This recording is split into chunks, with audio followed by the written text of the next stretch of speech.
exactly understanding what these women are trying to portray. Now, feminists are trying to get rid of patriarchy. They aren't trying to reverse patriarchy and ensure that women are on top, but they're trying to overturn this rule of patriarchy that is present within our society. Feminism has always stated that it cannot be against men at all, because this would be completely hypocritical and going against the very basis of feminism. Is there a point? There, it will be completely against the feminism ideologies and going against this completely. And the fact still remains that isn't only about helping women grow, but also allowing men to live more freely and more comfortably. There's a point on the floor. Could I hear the point of information? You're conveniently ignoring the fact that your modern ideals of contemporary feminism are the ones that are printed on the tote bags and on the shoes and on t-shirts which say women are the superior being and contemporary feminism was the only way to go about, and men bashing does exist in the society. Just because you want to side your line argument against from it doesn't mean that your line of argument does not hold false. Just to clarify, this was supposed to be a point of information, right? Yeah. Where is the question?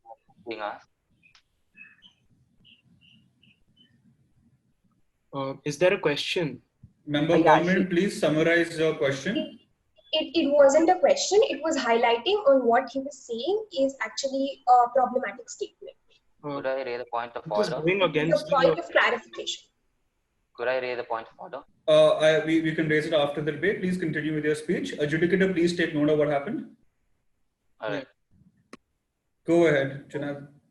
This feminism movement in today's time has actually grown stronger due to social media presence, which has helped people. So the ideologies of feminism are more prevalent and are there more present for people to access it using social media.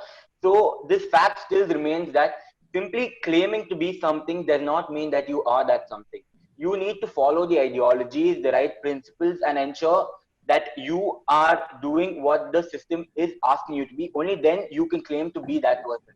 So these feminists or pseudo-feminists or people that you are trying to label as radicals are misinformed and misguided. And although this fact is true, they aren't going to sit and state that there are people who are misguided. But this cannot be generalized as feminists due to the fact that they are not following the right ideology that's present. So you cannot label them as feminists, even if they claim to be, but unless they are actually following the right principles, how can they be labeled as feminists? Just because they are stating that they are part of this community does not mean they are, unless they follow the right ideology. So the fact There's a point on the floor. There's a point on the floor. Will you take it? Yeah. Could I hear the point? Yeah, Junaid, this debate can't happen if you just label all of these people saying that not being this is what contemporary feminism has been, which I have told. Please bring some more examples to disprove my point. I'm sorry, could I please hear you again? Yeah, Akash, we couldn't hear you. Could you please state your question again? Please state a question. I'm really sorry. Okay. So this debate cannot happen if you just label all of those men-hating slogans saying not being feminist. So please bring some better. Could you give some better examples as to why do you think these contemporary feminists are not actually men-hating and are really ill-informed? Okay, Junaid, go ahead. I would like to answer within the course of my constructive speech. Okay, so the fact still remains that the issues that have been prevalent from the past are still prevalent today. So the feminists nowadays are still fighting for the same issues along with added issues.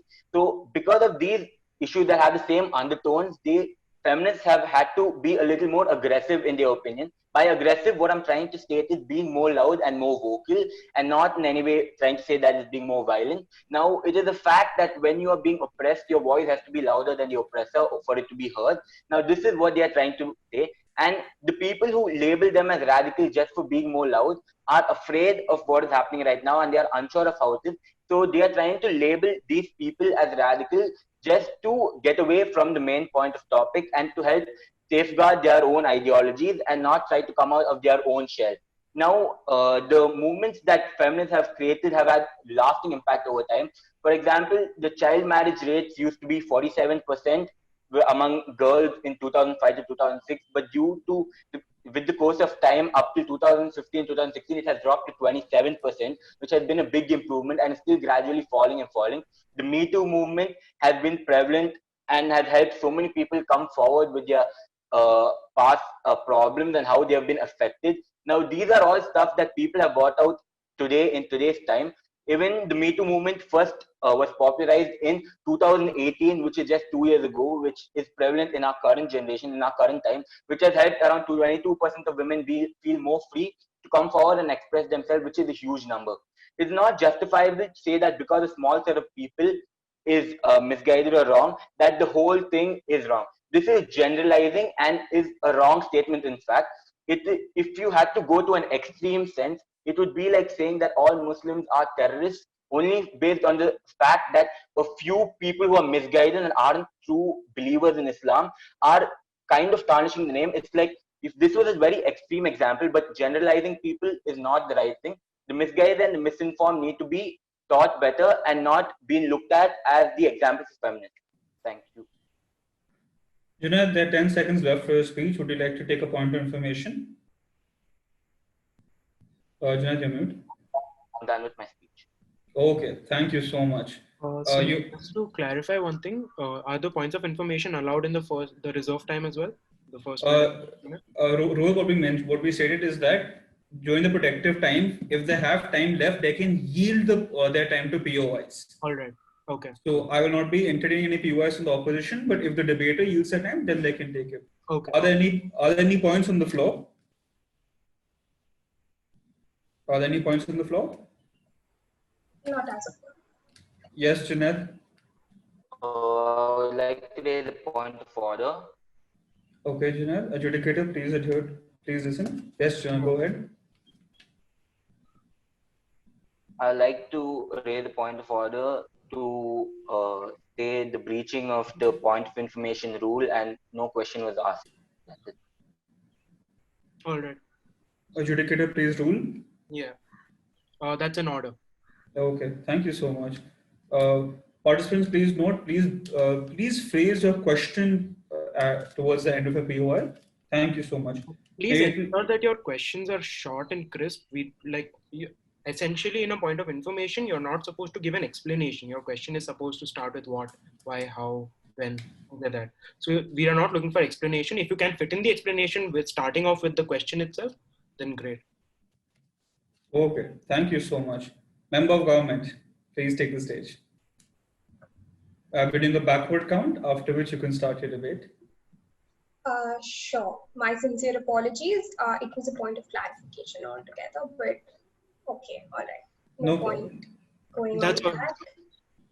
Starting my debate. Could I raise a point of personal privilege? My internet connection is unstable. Could I please shift to hotspot? Can you wait for a minute? Yeah, I'll wait for you. No problem. Thank you.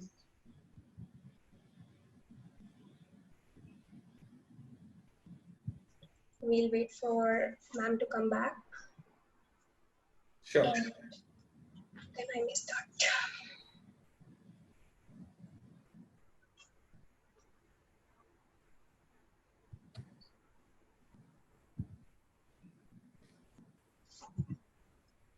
May I start, Teresa? Yes, thank you. Okay then. 3, 2, 1. Please begin your debate. Talking about feminism and the good ideals that you have brought about and completely ignoring on making the entire womanhood come together, on making the entire collective womanhood come together, and conveniently ignoring that is not how contemporary feminism works and is not how you're justifying your cause altogether. The point, just because you fought for the queer rights as highlighted by Teresa, doesn't justify that you did not argue for maternity rights for women from the unorganized sector. The entire argument that the opposition has based upon is that they are misguided. Some people from the feminist movement are misguided. Some people from the contemporary feminist movements are misguided. That's completely checking off the entire responsibility by saying, hey, some people are misguided, you need to teach them better. You don't account for the fact that they are the very women who are taken as the pillars of contemporary feminism altogether. They are projected as the pillars of contemporary feminism in media. No, thank you. I was a feminist who believed in the, starting out with my constructives, I was a feminist who believed in the ideas of feminism that Sheryl Sandberg, the COO of Facebook, propagated, about how women are equal and how they should take their own stands, until I saw her conveniently taking a stand for the Trump administration. When her company, when her colleague Mark Zuckerberg was in problems, they spent no time in focusing on what the Trump administration is asking them to do and highlighting the fact that Trump has been somebody who's been allegedly involved in a lot of sexual misconduct practices altogether. The definition that I personally have spent my entire life believing the true sense of feminism to be is that everybody should have equal social, political, and economic rights. But why is it that contemporary feminism argues only for the privileged section of women, arguing for better maternity rights, arguing for better fair payment only for one section of the organized sector? They conveniently choose to ignore womanhood as a collective point of view, as a collective general sense. They're missing the entire point. Contemporary feminism is missing the entire point. They need to fight about squashing the pillars of patriarchy. They need to fight about equal representation of women across all geopolitical spheres. What are they instead doing? They're talking about if Alexandria Ocasio-Cortez as a contemporary feminism is wearing lipstick and why is it justified, or why wearing, no thank you, or why wearing lipstick is justified, or why wearing lipstick is not justified. They're missing the entire point. It is just, the contemporary feminism altogether has just become wrapped in individualism and capitalism, value systems that have completely wrapped contemporary feminism. And we need to understand that people feel that personal is political and inflicting our personal desires and decisions with political righteousness, and they're conveniently avoiding political accountability. What has emerged via contemporary feminism is called the new paternalism, where women now want to draw out any sort of authoritative figure. They want to bash that authoritative figure, but conveniently at an arm's distance. They don't want to get involved in the dirty work of bringing about changes, laws, reforms. They don't want to talk about the actual changes happening on the ground. And that's the point that contemporary feminism is missing. They, as argued, as the people argue, as the opposition may argue that hey, people are misguided or people are misinformed. Let me tell you, a person who was supposed to be a representative of the presidential elections, Hillary Clinton, was a presidential nominee last year. And she, in her speech, highlighted this very weird statement that the future is female and females are superior and girls should have fundamental rights, fun in double quote, or feminism is the radical notion that women are superior people. You are allowing women to participate in equal oppression of the powerless and the poor people. You are conveniently ignoring the rights of all the women who have been oppressed by certain sections of the society but are not from good economic backgrounds. And you should define yourself as a contemporary feminist only when you take into account the interests of the entire womanhood in general, not just a privileged section of the society that you want to talk about. The fact that you say that misguided slogans, that people are misguided, does not justify the fact that, thank you, I'll take that POI. Okay, so basically you were talking about a But before you take the POI, I'll have to say this is a protective minute. Yeah. Member government, if you allow to take the POI, you're yielding your time to POIs. Yes, I am. Okay, then. So, you talked about how contemporary feminism is only basing on the economically privileged section of society. But what about from 2005 to 2006 and then from 2015 to 16, there was a drastic drop in child marriages. Do you think child marriages happen only in privileged sections of society? Now, This was because of contemporary feminists and their... I get your point. Thank you. Please let me finish. What I want to highlight and understand is that we are not ignoring the good that contemporary feminism has done. We are trying to highlight that there there are many wrong principles that contemporary feminism also takes into account, and the opposition has conveniently chose to ignore that. Contemporary feminism in its definition has done a lot of good things, but they have missed out, understanding my last sentence, they have missed out on a lot of other things that they need to talk about, and that's why we're proud to propose. Thank you. Thank you so much. Really great to see a female perspective on the motion finally. Thank you so much, Member of Government, for your points. May we please have the member of the opposition take the stage. Before we start off, any points on the floor? Okay then. Member of opposition, I'll be doing a 3, 2, 1 backward countdown, after which you can begin your debate. You're on mute right now. Okay. 3, 2, 1, please begin. India is a country where 79.8% of the population worships women as Lakshmi, Saraswati, Parvati, Durga, etc. So female deities are of big importance in the Indian mythological society. However, ideally, one would wonder why women empowerment or the concept of feminism should be even talked about in a country like India, which gives so much importance to the mythological, which gives so much respect to women mythologically and in the Vedas, in scripts, in religious context, it gives so much importance to women. However, we must not forget the harsh reality that in India, discrimination of women is much beyond a hashtag #MeToo movement or gender inequality page way gap. Deeply rooted in a culture which glorifies age-old patriarchy and misogyny, this extends to extreme practices such as sati, female infanticide, discrimination, dowry systems, marital rape, domestic violence, sexual abuse, confinement of a woman to the kitchen. Even that is a form of discrimination. We believe that contemporary feminists are grasping the true essence of feminism while adding to it and striving towards eradication of these discriminatory practices, as well as bringing about a revolutionary change in society and the outlook towards women that a patriarchal society like ours have. So recently, the statement, I will not be taking a point of information right now. Recently, the statement, "I am a feminist," has become more like "I hate men." So feminism has been wrongly equated to misandry. So what is misandry? Misandry is a hatred, or misandry is a prejudice against men, which can manifest in numerous ways. For example, it can include sexual discrimination, denigration, violence against men, and sexual objectification of men by women. But we say that this is misunderstood, and modern feminism, or the concept of feminism, does not include misandry. Yes, I'll be taking up your eye right now. Sati was abolished in the 1950s, I guess. Dowry was abolished in the similar times. Do you really think that these are due to contemporary feminism? No, I never said that. I never said that dowry, I gave dowry as an example for discrimination against women. I didn't say that dowry was eradicated. It is eradicated lawfully, but it is not eradicated completely, and you and I know that. And I did not say that dowry was eradicated because of contemporary feminism. I just gave it as an example for discriminatory practices against women, which are still being practiced today.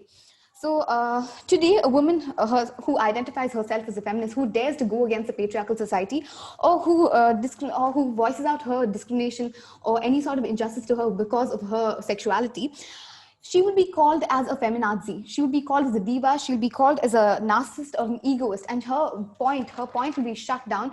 She will be silenced, and she will be made to question her own argument. So this sort of disrespect and this sort of disregard for her call to justice, which is for her call to be treated equally, or highlighting injustice towards her, forces some to retaliate and forces some to bring out more aggressive form, to voice out their opinions louder. And people call this, or the society deems this, as radical feminism. So radical feminism, we believe that it is just a label which society will deem or will give to a woman, as it expects a woman to only confine to the four walls of her kitchen, as it expects women to only be timid, to only have no opinions, to only confine herself to her kitchen and not have an opinion for herself. So in case the woman speaks out for herself and forms an opinion on anything and gives the same voice as a man does for any sort of injustice towards him, she would be deemed as a sideline, or her personality would be compared to that of Adolf Hitler. She would be called a feminazi. Now, moving on, one of the pillars of the new age feminism is the power to choose and recognition. Yes, I'll be taking your POI. Yeah, we are not contesting that feminism is not good. So why do you think that people are now condemning this new type of feminism? What's the main reason people are condemning contemporary feminism, calling others feminazis? Okay, so so feminazi is a very derogatory term, and it is some sort of I would say it's an abusive term, which is used to silence women, which is used to scare women away from exactly speaking out against any sort of injustice towards them. Because if a man was speaking in the same way, if a man was voicing out any injustice to him, he would be heard. So one of the main pillars of the new age feminist movement is the power of choice and the validity of each woman's decision in how she wants to live her life. Now, as opposing to the traditional outlook of feminism or the traditional ideology of feminism, this does not mean that all women need to go to work or earn their own living wage in order to validate themselves as feminist or move against the patriarchal society. Meaning to say, she should not be looked down upon only because she wants to live a different life. She wants to go. She wants to go to work. Or she wants to look after her kids.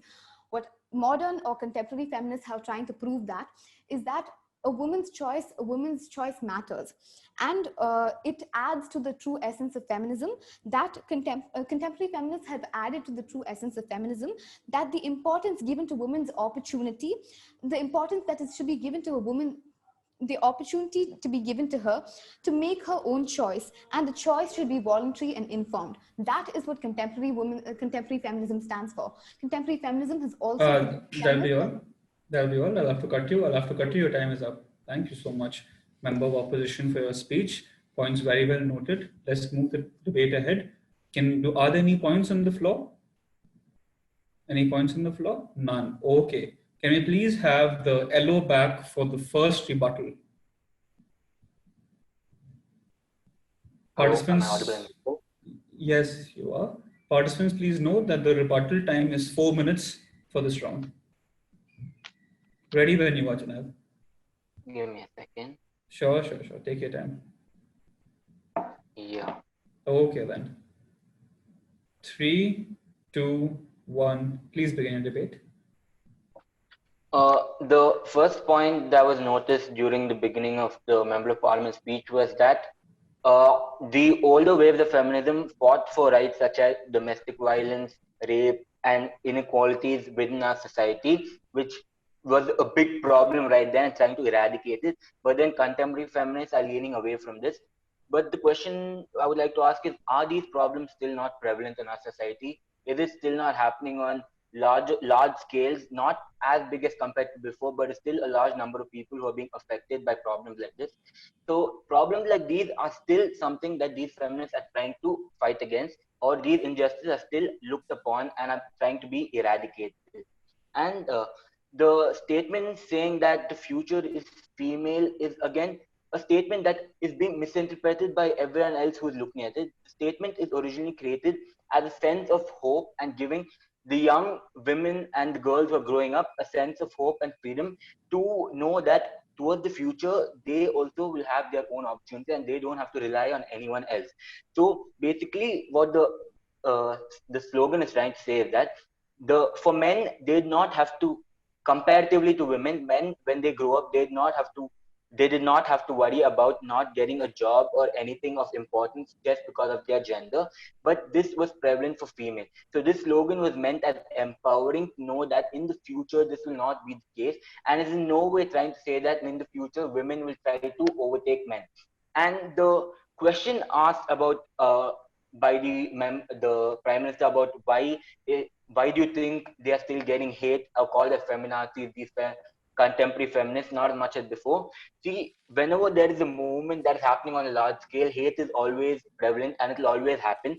For example, the Black Lives Matter movement, are you trying to say that they did not get hate and other people are not trying to neglect whatever they're doing? Are you saying that they are not called as radicals or being extremists? Are they also not being violated, and are they also not being so much hate against them just because they're trying to stand up for something?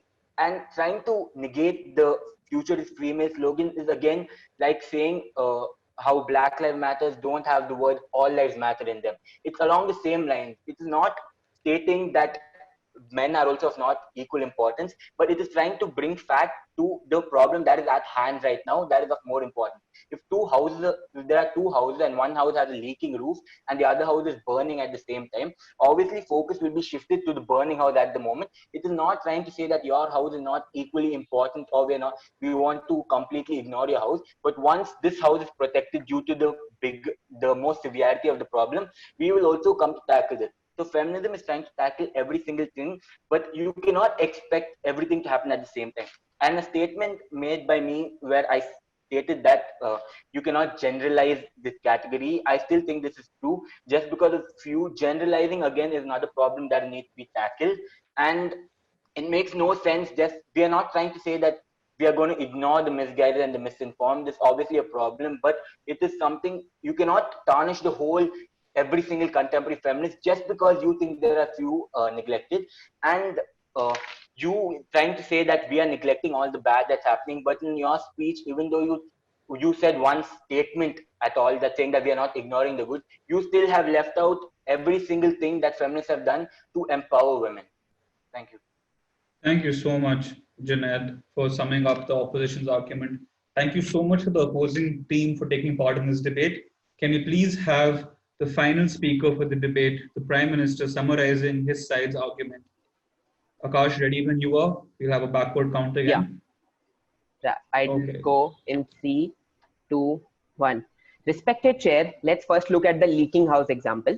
The opposition says that if suppose 10 houses were leaking and we were able to fix 4 of them, just because the 6 houses were not fixed, we are fixing it in the 21st century. Hence, such type of leak fixation is called contemporary leak fixation. No, that's not true. What they're essentially saying is that just because some feminine problems still exist, like unequal wage, discrimination against females, any attack or any coming to conclusion of these problems, the feminist problem which still exists, is something called contemporary feminism. This is literally what the DLO and the LO in his reply speech talked about, that just there are many problems that are still existing, and just because a group of people are solving those and we are getting the results of it, that type of feminism is contemporary feminism.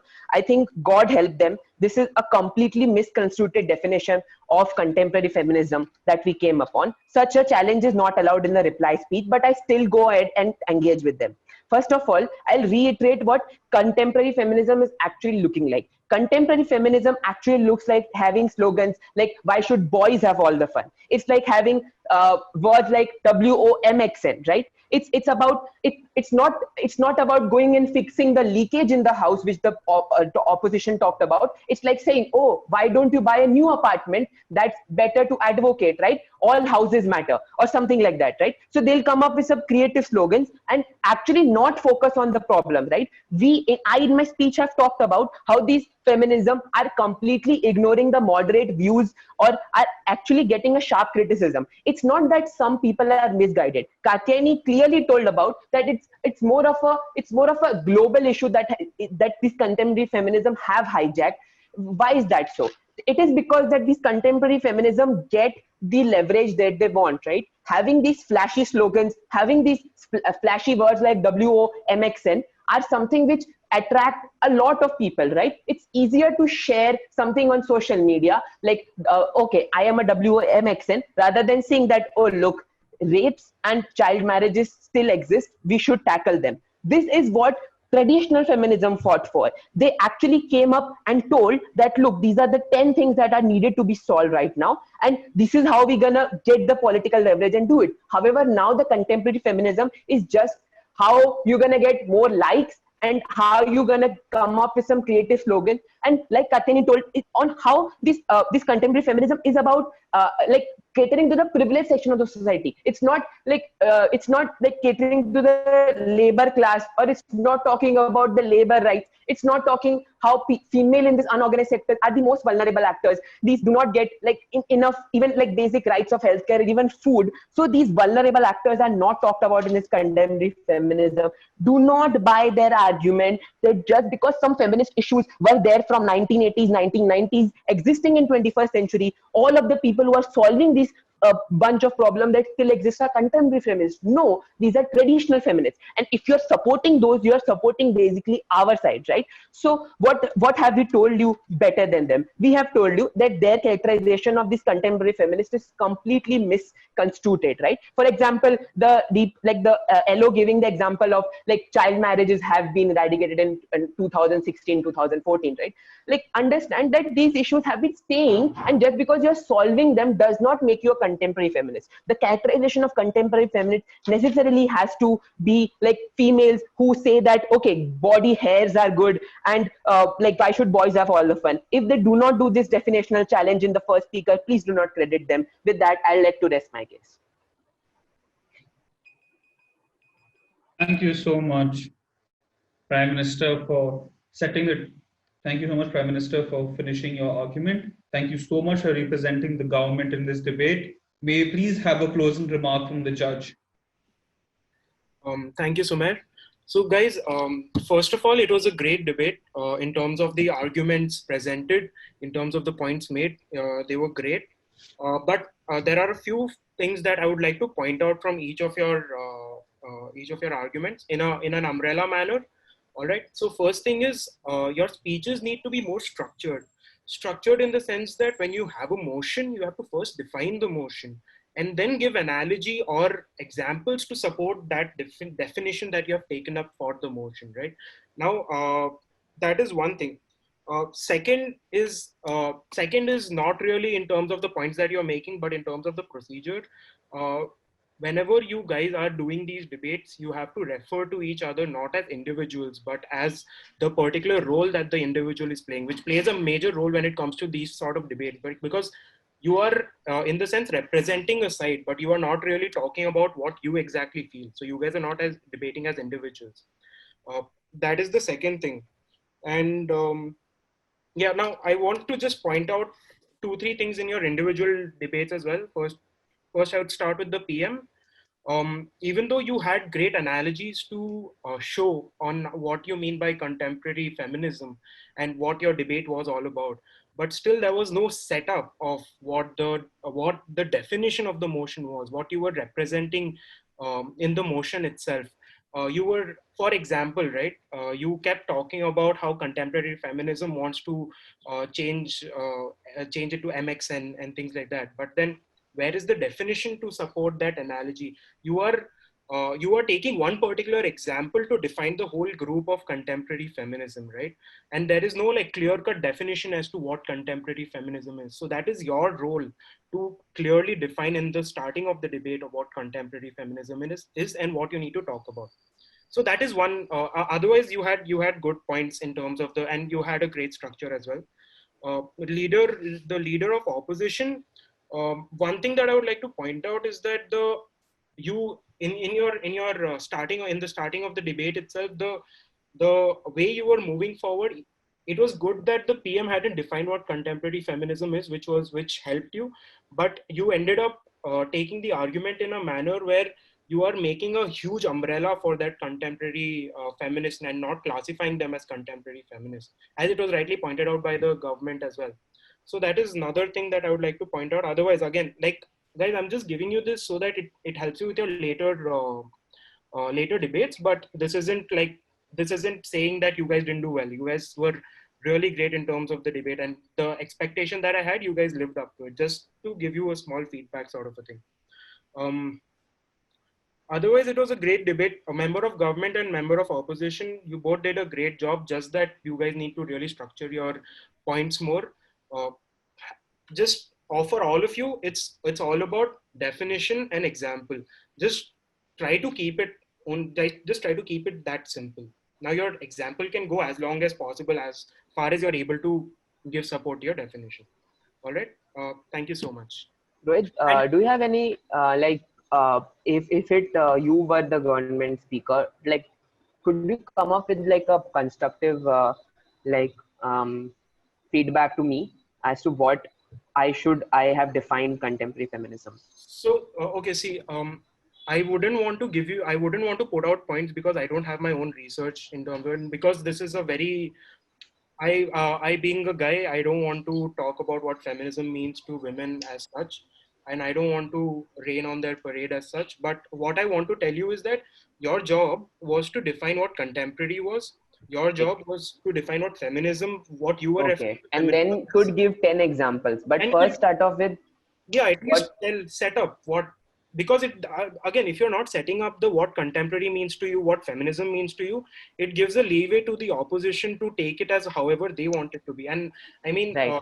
And that's the advantage of the proposition. That the reason we gave you a motion which was a bit tough was that so that you have the reason we give motions to the proposition that are tough, so that they have that leeway of sort of defining the motion so that they get then it's an equal playing field. So yeah, that's one advantage you just gave away. Maybe yeah, that's that plays a huge role in terms of the what the government's role in the whole debate is to define it and just support it. The opposition will break down your debate, and even in terms of that, even in your breakdowns, right, I'm talking to the opposition here, even in your breakdowns, you take one point and then you break it down. Don't like try to go from jump from one point to another point and then come back to this point, right? So yeah, I mean, that's about it. I don't want to give, like, I would love to like give out my views as well, but I really don't want to because I don't have any research that I've done, and it's just I was just here to hear your arguments with a completely empty mind. Right. That's not an issue. Yeah. And also, now that we are at the end of the debate, Sumer would have mentioned to you barely opinionated. So I'll just be putting the Instagram yeah, please. handle on the chat. You guys can check out the page. I've recently started working on it, and I'm trying to build a community where young voters can come and discuss on topics, and they can gain more knowledge in terms of what is happening around them. So you can check out the Instagram page, and you can, if you are interested, you can follow it, and then we'll be having discussions on the page itself in terms of the comment section, and we'll be organizing more debates later. Thank you so much. Thank you. Thank you, Rohit. Thank you, Sumit. Thank you, Teresa. And genuinely, I'm following the page, and that's some amazing content coming up. And it's honestly, thank you all. Thank you all for joining the debate. I just followed it. Results will I just be out. Yeah. Thank you so much. By Thank you. results will be out by Sumit, your voice is not clear. Friday night. Thank you all so much. I'm Your sorry. voice was not clear. We couldn't hear you. Bye. Can you all hear me? Results will be Yeah. out Were by you? Friday night. We can hear you. Okay, now. okay. Will be out by Friday night. Okay. That's Thank you. Have a tomorrow good night, day. right? Thank Bye. you so much. Thank you so much. Bye-bye. Thank you.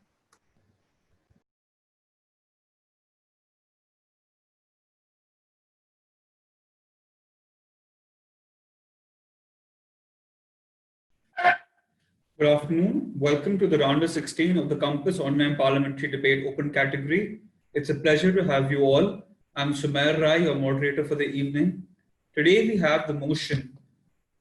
This House believes that minimum wage-driven labor laws incentivize unproductivity. Am I audible to all? Yeah, you're audible, Sumer. Okay, thank you so much, Rohit. May we please have the government team recognize themselves? Hello, am I audible? Yes, please come on camera.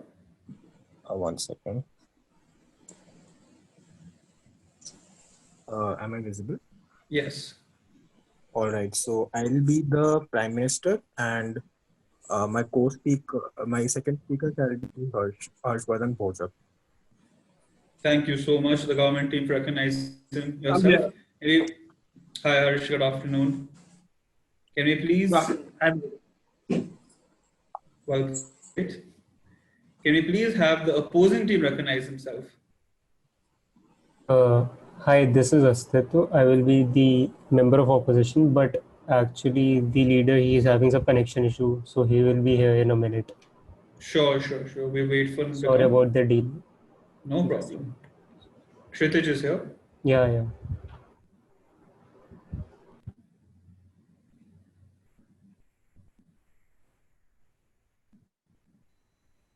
Hi, Kshitij. Could you please recognize yourself?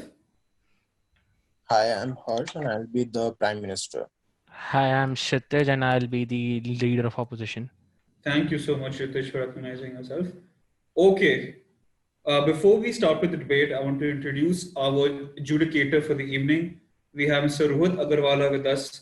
Rohit is the ex-president of the Christ University Debating Society. He has gone for more than 30 debates all around the country to top level universities representing Christ. He's also adjudicated more than 15 debates. Thank you so much for being here. I'm going to talk to you all a little bit about Rohit's endeavor, which is called Value Opinionated. Value Opinionated is a platform to indulge the early voters like us in debates and provide them with important information about things that affect them. His project aims to help the youth form their own opinion through facts and discussions so that as young adults they can play part in the democratic system and make informed decisions. Thank you so much for joining us, Rohit. Could you please give an opening comment? Rohit, you're on mute. Sorry, my bad. Thank you for the introduction, Sumer. Guys, I've heard quite a bit about you and I'm looking forward to this debate. We'll have a discussion after the debate. Thank you so much. Before we start off with the motion, I just want to go over a few things. First thing is the way we'll be indicating the time. Please note there's a change in the time of the speeches. There's 5 minutes for constructive speeches, 4 minutes for rebuttal speeches. For those of you who do not be part of this format the last time, after the first minute passes, I'll be raising a finger. Instead of a bell, I'll be raising a finger indicating that 1 minute is up. When your last minute is starting, I'll be putting a mark again, 4 minutes, indicating that the last minute is about to start. And when your debate is over, I'll be indicating a cut mark, indicating that your time is up and you must conclude your arguments. For POIs also, we're following a new format now. We would like all participants to be on camera. During a speech, you can raise your hand for a POI. If you're recognized, you'll have 15 seconds to answer to ask a question. The 15 seconds will not be included in the debater's speech. If you're not recognized, you will not be recognized. I request all debaters to please address the POI. Either say yes or no, otherwise I'll have to stop you mid-debate telling you that you have a POI on the floor. Debaters, during the protective time, there will be no POIs, but if you are done with your speech and there's time remaining in your protective minute, you can yield that to points of information as well. Any questions regarding this? Do we actually raise our hands or do we do the Zoom? No, you actually raise your hand so that you can see the other person and you can reject it yourself. That way I won't have to press the buzzer and you will not be disturbed. Okay. Okay then. Any other questions? None? Okay then. Prime Minister can take the stage. So when does my time start? I'll be doing a backward count. Are you ready? Yes, I'm ready. Okay then. 3, 2, 1, your time begins.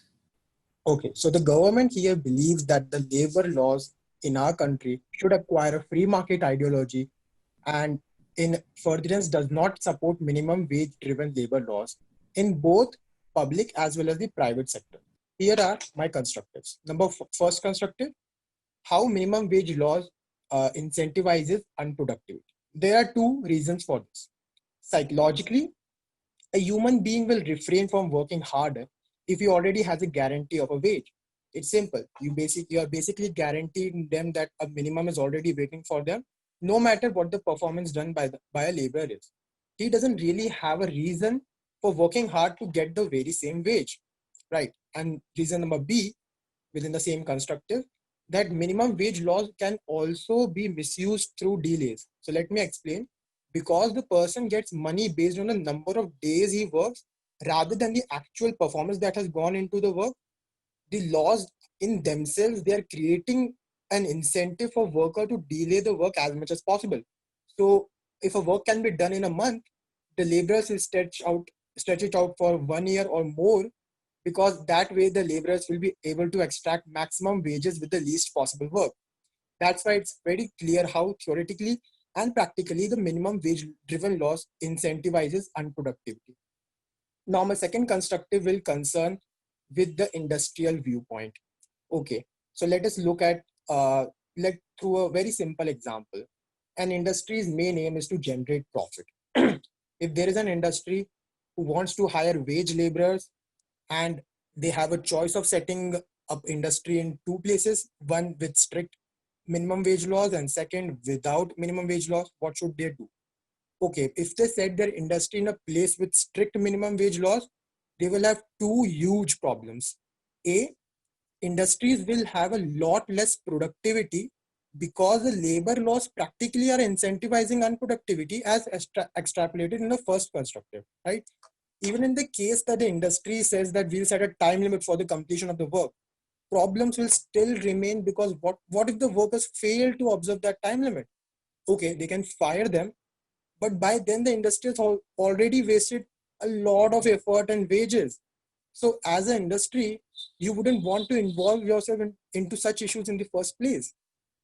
And B, they will not be able to hire as many workers as possible. Why? Because the fact that there is an obligation by law to pay the minimum wages to everyone will effectively make them want to reduce expenditure, and hence they will hire less number of people. Okay, so therefore as an industry, they must survive in such reasons, but they will not prefer to do so. So these 2 points, what they say about unproductivity is that there will remain a lot of unemployed people, and unemployed people are unproductive because they are jobless, because industries choose not to set up there due to the reasons mentioned above, and in effect that is indirectly due to the minimum wage laws. So this is why also the government of India, for example, in many states has been compelled to dilute various labor laws, and they're compelled to because industries aren't coming in there and the unemployment is the highest in our country right now. So what is the use of talking about minimum wages if people are jobless and unproductive due to it in the first place? Now let's come to the third constructive, which is the impact of such laws on the overall productivity of a country. Now, we have established that existing projects are being delayed by workers to milk out maximum wages, and industries aren't also interested in setting up employment opportunities in places with minimum wage laws. So what is the outcome? The government says that this outcome is disastrous because this would essentially mean that economic growth in a country will drastically fall down, and the government itself will not have as much revenue to provide proper minimum wages. So for governmental schemes, obviously. So if I take India, this is pretty much the case. The minimum wage is now dubbed as the poverty wage. It is so less that bare subsistence is impossible.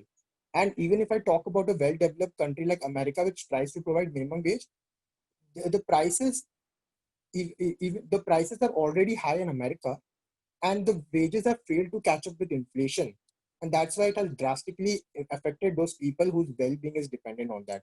So the point here is that the wage granted by the government becomes so low due to less. Is my time up? Yes. All right. I can give you 5 seconds to conclude.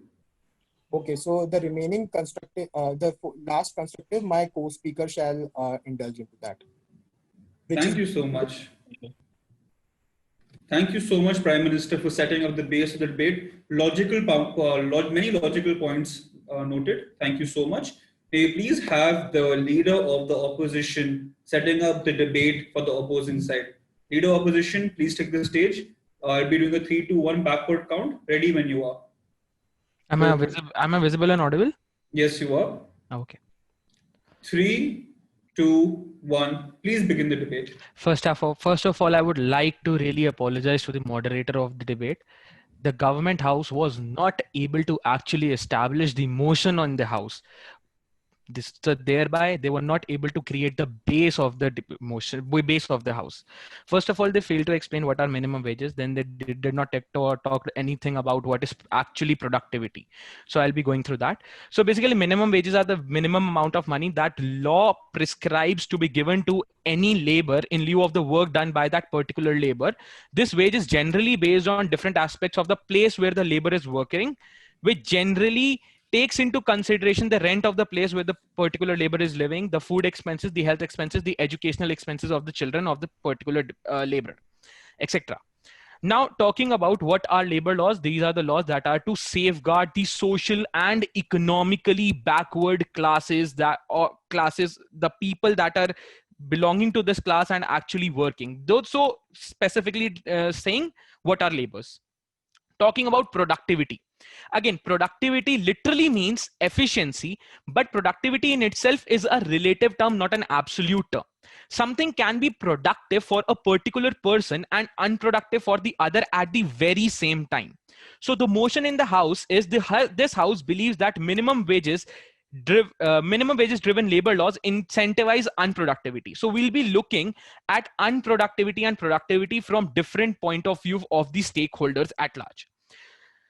So first of all, who are the stakeholders of this particular motion? There are three stakeholders: labor, company, and the government. Talking about the laborers, minimum wages actually support the laborers. So thereby meaning, since productivity is a relative term, so for a person who's working 12 hours a day or 14 hours a day or 10 hours a day, how will he measure his productivity? He will measure his productivity by the amount of money he earns. And the minimum wage provides him a sense of security that he will be paid at the end of the day. So that is the productivity for the laborer, right? So productivity is different. So minimum wage guarantees productivity to the laborer. Secondly, coming to the major point of clash that will be there in the debate regarding the second stakeholder, that is the company. A point to be noted in the House is that the minimum wage is not a huge sum of money. The minimum wage is in India varies between 200 to 300 rupees, which is actually like pennies for a company, right? Let us take an example to understand the relation of a company and labor with respect to minimum wage. A company wants, we are taking an example, a company wants 10 laborers who will exhaustively work and are paid more than the minimum wage. Obviously, since they are working exhaustively, they'll be paid the efficient wage. So efficient wage is a concept that states that they'll be paid according to their efficiency, not the minimum wage. Right. So the alternate option that could have been that was available to the company was to hire 20 laborers instead of 10, which they did in the initial case. Instead of hiring 10 laborers, they would hire 20 laborers. So, and they will distribute the work judiciously among these 20 laborers, and they'll be paying the minimum wage. Now there comes the point where minimum wage and efficient wage overlaps, right? So if you are hiring hiring laborers who will be working exhaustively, you have to pay them efficiency wage, which will be the efficiency wage for 10 laborers will be obviously equal to the minimum wage for 20 laborers. So what is productivity of a company? The goods they require, the work they require out of the, or we can say the output they require out of particular labors, right? So if instead of 10 people, 20 people are able to do that particular amount of work in that particular time, that means the company is gaining its productivity in itself, right? So what is the opportunity cost that the company is paying? They are hiring 10 more laborers, and they are actually helping those 10 more laborers to earn a certain amount of money which they wouldn't have if that company wouldn't have given them 10 if that company wouldn't be hiring 10 extra laborers. Minimum wage will have a ripple. Secondly, the minimum wage will have a ripple effect over the wage distribution. That means the worker with higher experience that is already working with the company will get more wages as compared to the one with the lower experience, which in turn will motivate the particular person that is getting higher wages, and thereby increases the productivity of the company. Talking about the third stakeholder, that is the government.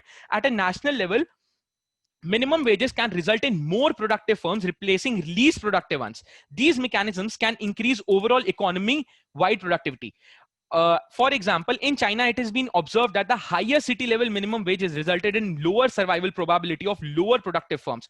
Because, I'm just concluding, because employment and productivity increases in surviving firm, hence minimum wages may have allowed more productive firms to replace the least productive firms and force incumbent firms to strengthen their competitiveness. At last, I would proudly say that this motion should fall in the House. Thank you. Thank you so much, Leader of Opposition, for your viewpoints. Are there any points on the floor? None? Okay then, we'll be moving forward with the Member of Government speech. Member of Government, please take the stage.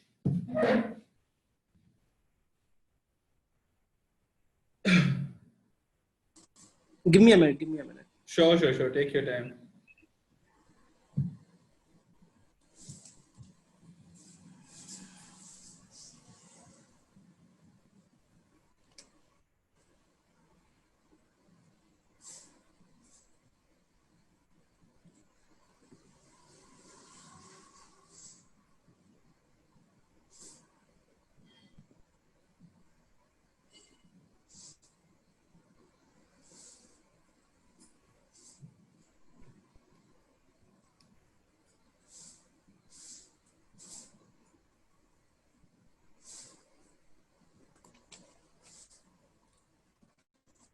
Okay.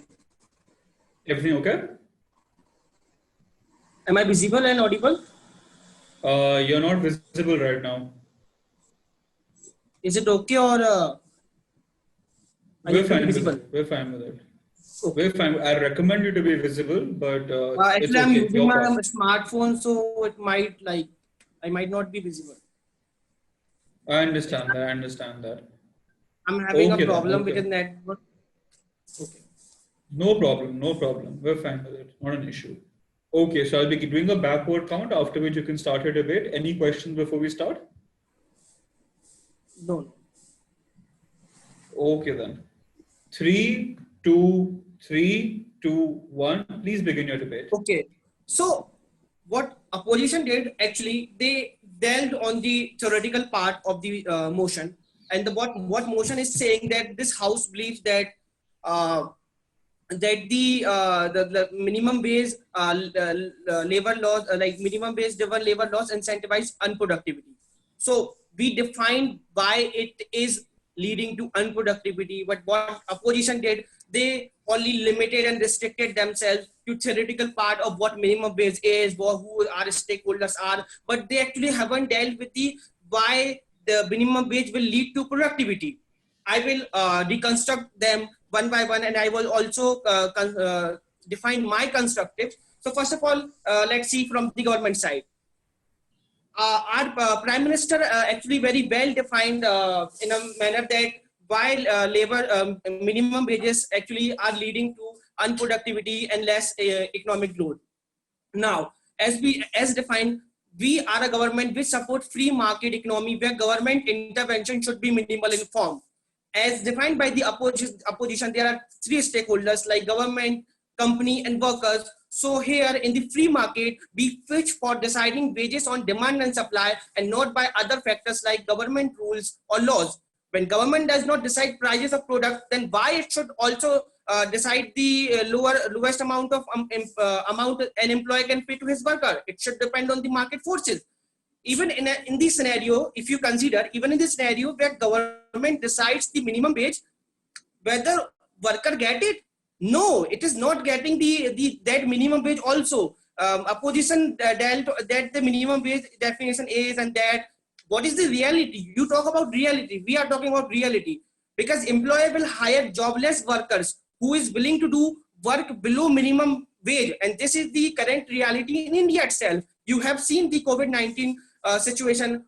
You know how workers were traveling like on a foot to their villages. They didn't have money to even hire a transport vehicle.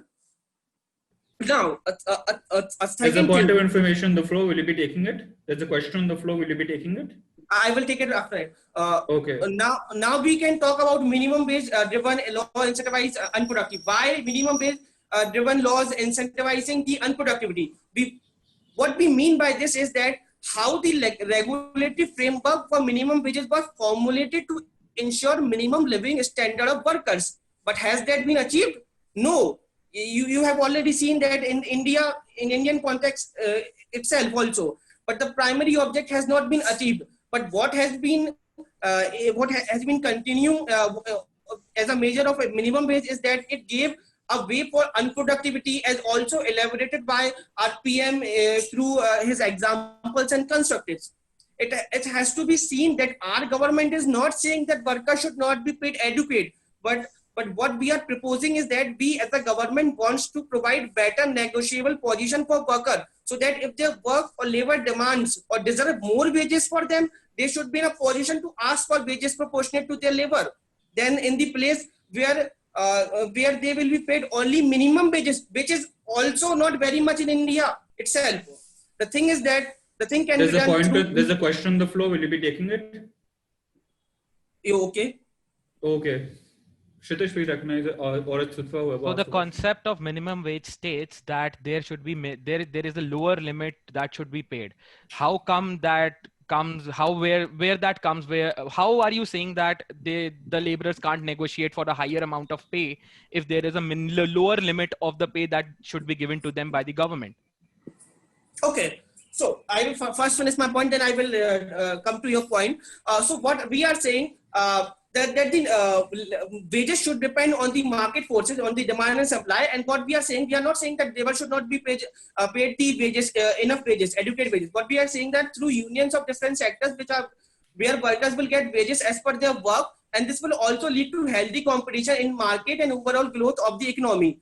Thirdly, this would all remove the arbitrary power granted to the government to decide who should be paid as much, and instead empowers laborers to determine their income. This party, opposition is asking that why minimum wages will mitigate their negotiable position, because you already know, I already answered that in India there is lot of unemployment, people are jobless, and when companies know that knows that where people are ready to work even in the less price, why they will negotiate with the current workers who are being paid minimum wages. That's what I'm saying. Because government is intervening, companies and industries are bypassing government laws, and they are making jobless work for them even at the worse price than the minimum wage. And now I will come to the rebuttal that the opposition said that person with higher experience will get more wage than the less experience. Why is it so? Why this should be done? Why in the free market economy a person with the high skill should be paid more? Why is the experience coming into here picture? The person with the high skill value should be paid more, because that's why the free market economy works. You said that I'll have to cut you there, member of government. I'm so sorry, but your time elapsed. I allowed you 10 more seconds to go forward, but that's all I'm allowing all teams. Thank you so much for your points put forward. Thank you so much for being part of the debate. Whether that PIO time was counted or not? No. PIO time was not counted as part of your the time that took to ask the question was not counted in your speech, but the time you took to answer the question has to be counted in your speech, like I mentioned. Yeah, that will be that will be counted. Okay. Thank you so much, member of government, for putting forward the points of the government once again. May we please have the leader of opposition take the stage. Asithwa, again a 3-1 backward count like last time, after which I'll be starting the debate. Are you ready? Yeah, so am I audible? Yes, you're audible and you're visible as well. Cool. So just give me 10 seconds. I will let you know when. Sure. Take your time. Let me know. We'll be doing the 3-1 backward count.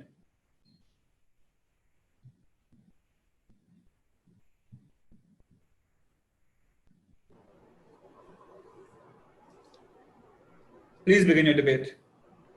Yeah, so firstly, good afternoon to everyone, the panelists and the government side as well.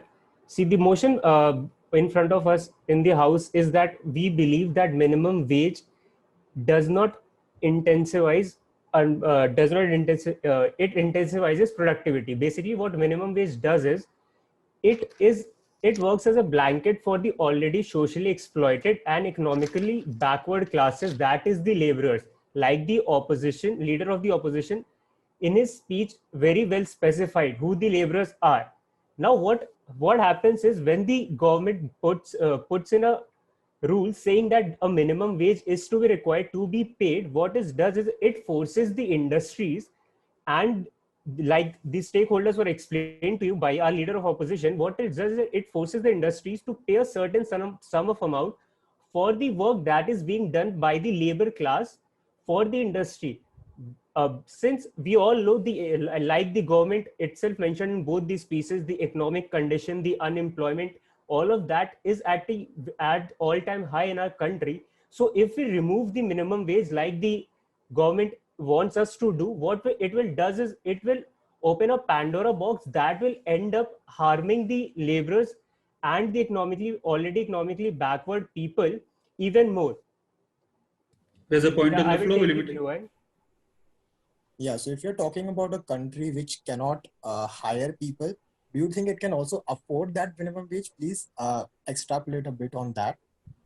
Excuse me, can you repeat? A country which does not hire people? If you're talking about a place which cannot provide employment to everyone, so how does it provide those minimum wages? How can it afford those minimum wages? If there is any practical talk about that. Okay. So, like, to answer the POI, I would just simply guide you back to the example mentioned by the leader of opposition. What he said was, instead of paying for effective work of 10 people, we are going to hire 20 people on minimum wages. So that in turn is going to employ twice the people and get them the same amount of work that was being done by 10 people who we were making work rigorously, and we were basically exploiting them in a way that we were asking them to work more and more for the country.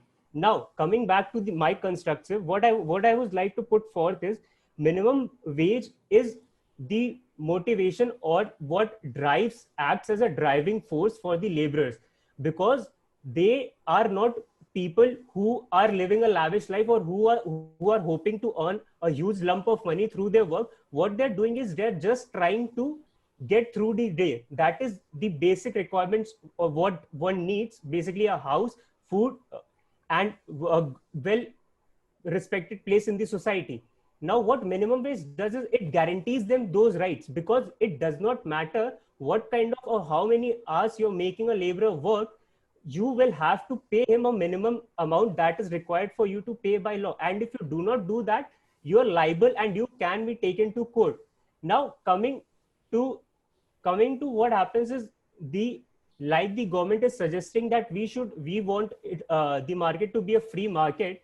What it does is it just gives the powerful people more power. That is to say, the industry that is already working and exploiting people for basically for their work, and what they will in turn end up doing is, instead of safeguarding the laborers, they will, since the labor market is such a huge market and such a huge population is in fact lies in the labor class, what it will does is it will give the industry a wide pool of people to choose from. They will not stick to one person. So because since there is such a huge population that lies in the labor class, they will always be able to get a person who will agree to do the same job for less price. So they will have to pay even less money for the same amount of job. And what minimum wage does is it puts them in the category that if you are hiring a labor or hiring a worker for you to do a job, this is the amount you will have to pay to them for the work you're taking from them.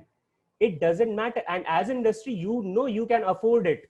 So, but if we remove it, you as an industry can very well choose to exploit the laborers even further and not even pay them the basic amount that is required for them to get through the day. So the laborers would end up working 2-3 shifts in 2-3 different industries. So to avoid that, what we're proposing is that minimum wage is in fact what will bring productivity in all the stakeholders considered, be it the government, be it the laborers, or be it the industry. With that, I would like to conclude my speech. Thank you. Asitwa, you have 10 seconds remaining for your speech. Would you like to yield that to points of information? Yeah. Sure.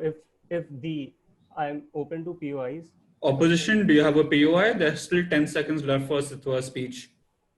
My timer actually went for 5, so I've stopped. Oh no, I think I stopped the timer for the POIs. So that's why maybe because of the lag. Exactly. We have 10 seconds. Does the opposition have a question?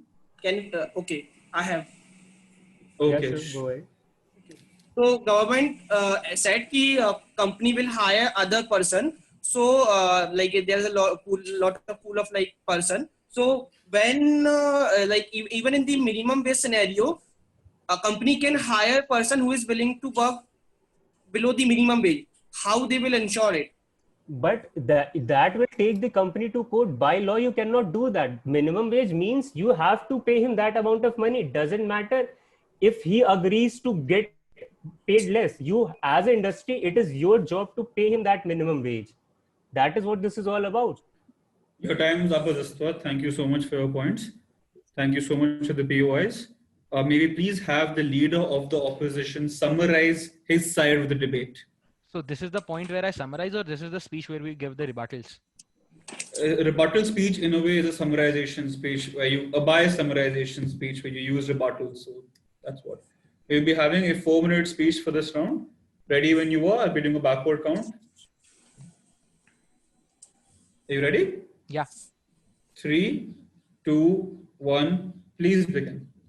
I would like to just point out in the house that the side government actually did not understand the motion of the debate. They were not actually trying to have a point of clash where the government and opposition can have a one-on-one debate, or where there could be much more points of clashes. They failed to actually understand the points or the arguments presented by the side opposition. They very well said that they are in the very first speech, they said that they are willing to have a free market strategy, but they miserably failed to tell the house how the free market actually promotes productivity.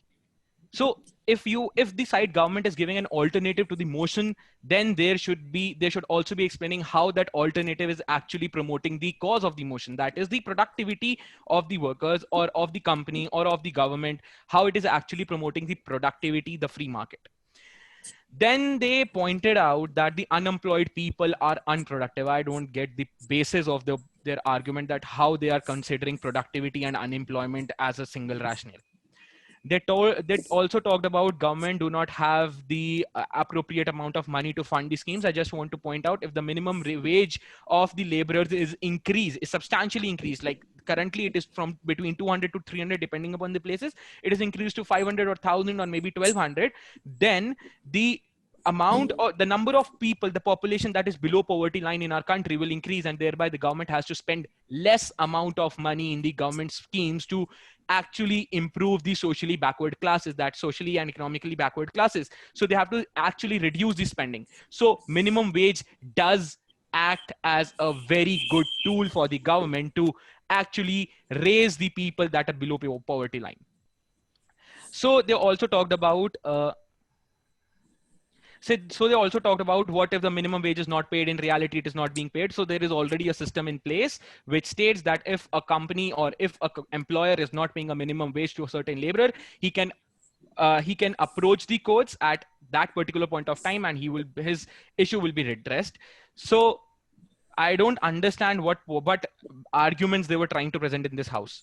They also talked about they also gave the alternate solution of being less productive. They themselves gave the alternate solution. What is the alternate solution they presented? That the particular laborer could be fired. Yes, that's the option available to the company. If the person is not productive according to the minimum wage that is being given to him, then he shall be fired. So there is already a system in place if productivity is compromised. What they basically lack was a critical analysis how unproductivity is promoted using minimum wages, which they failed to do, and which they also failed to address the arguments given by the side opposition, which basically include how different stakeholders, being the laborer, the company, and the government, are actually being productive with the minimum wage. I would like to reiterate the points. Laborers, it acts as a support system for them. It acts as a sense of security for them.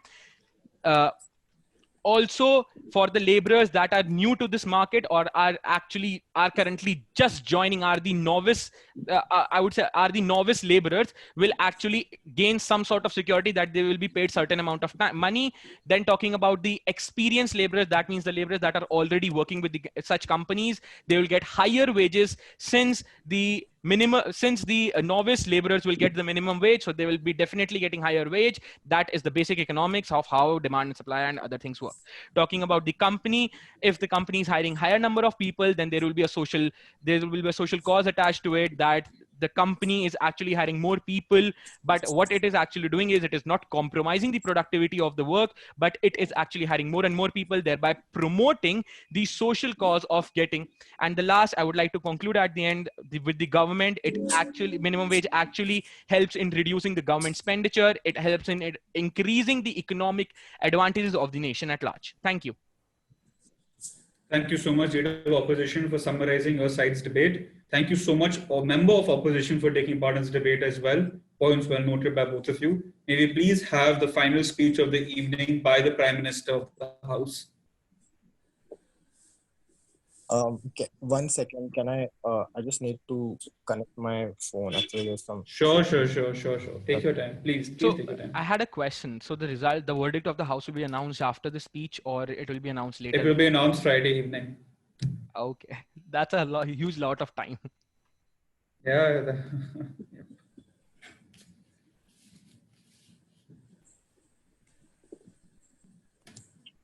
Okay. So it's fixed. Yeah. Am I visible? Yes, you're visible and you're audible. Ready when you are, Harsh. Like last time, we'll be having a 3, 2, 1. Okay. You ready? Yeah. 3, 2, 1. Please begin the debate.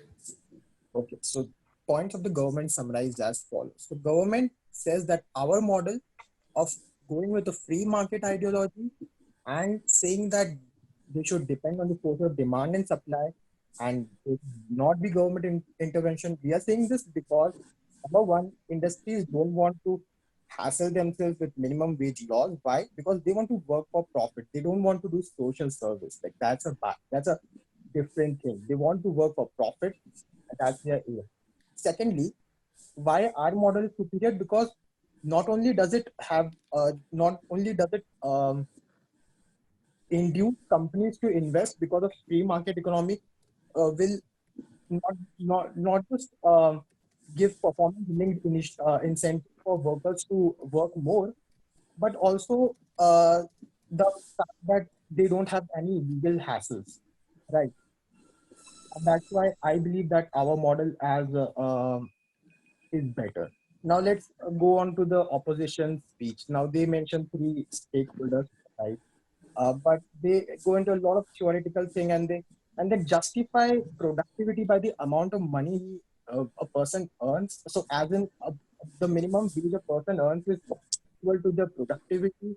That notion is clearly undefined. Secondly, I've got a contradiction. First, they say that minimum wage provide a sense of security, and then in the company side of the stakeholders, they say minimum wage is very less. Okay, they can afford it.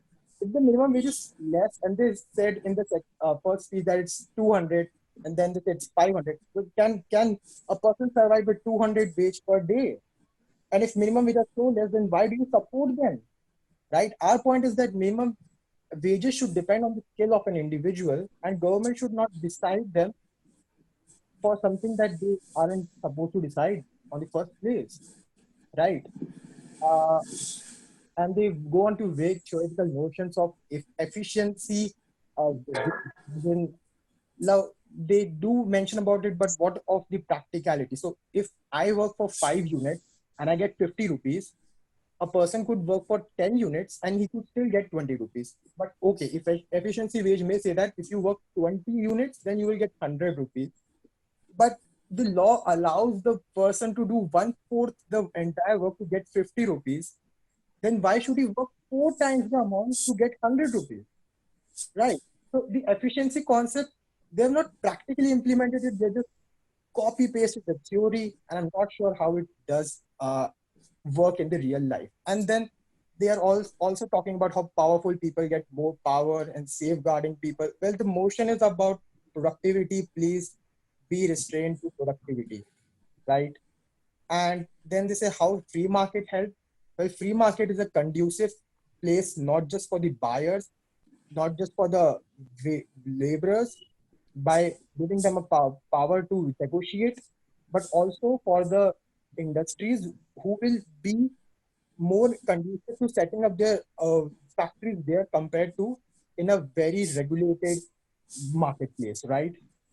Okay. Again, they say that wages should be increased to 500, so it will introduce more equality.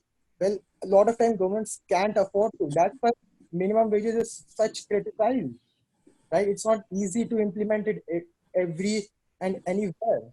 And then they say that the company will hire more people for more people and that will increase the efficiency.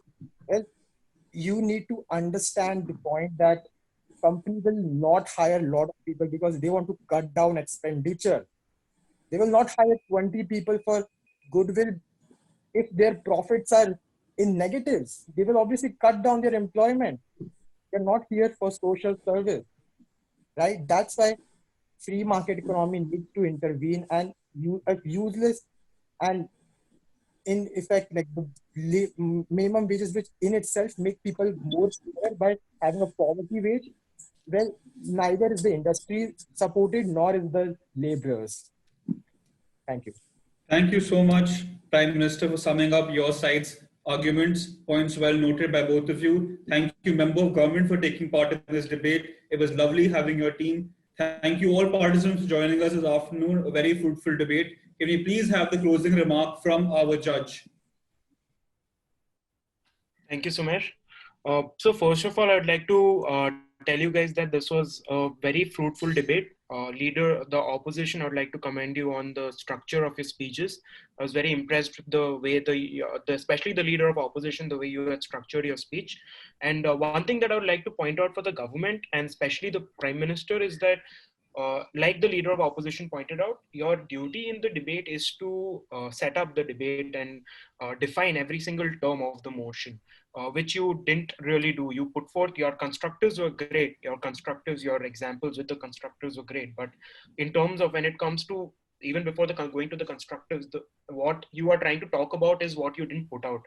And that is something that the PM needs to really focus on.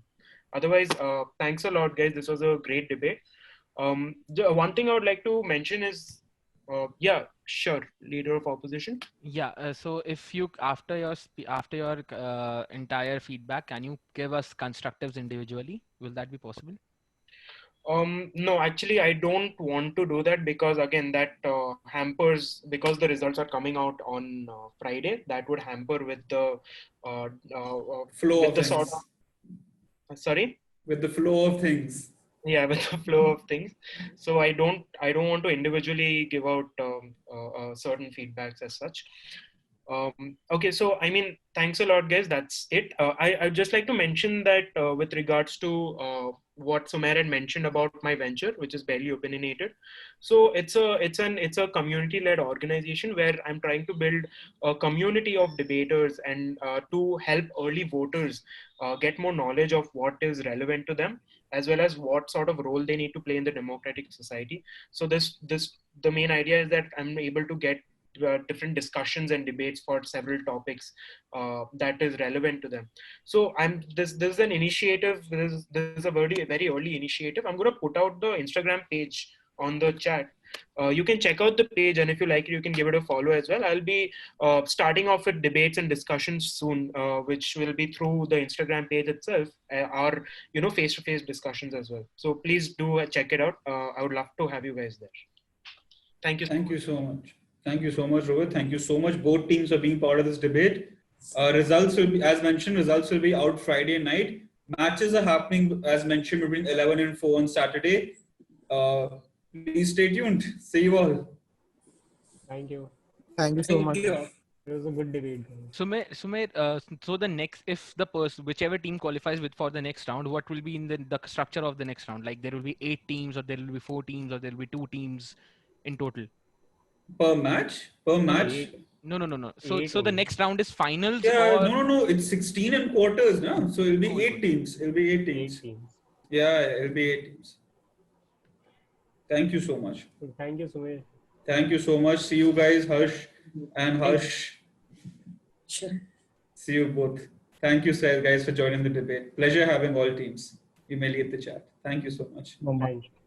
And it was a great debate. Yeah. Thank you so much, guys.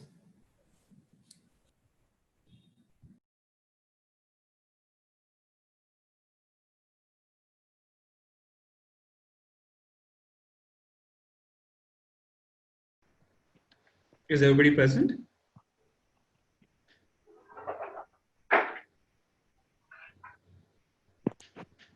Good evening, all. Welcome to the round of 16 of the Compass Online Parliamentary Debate open category. It's a pleasure having you.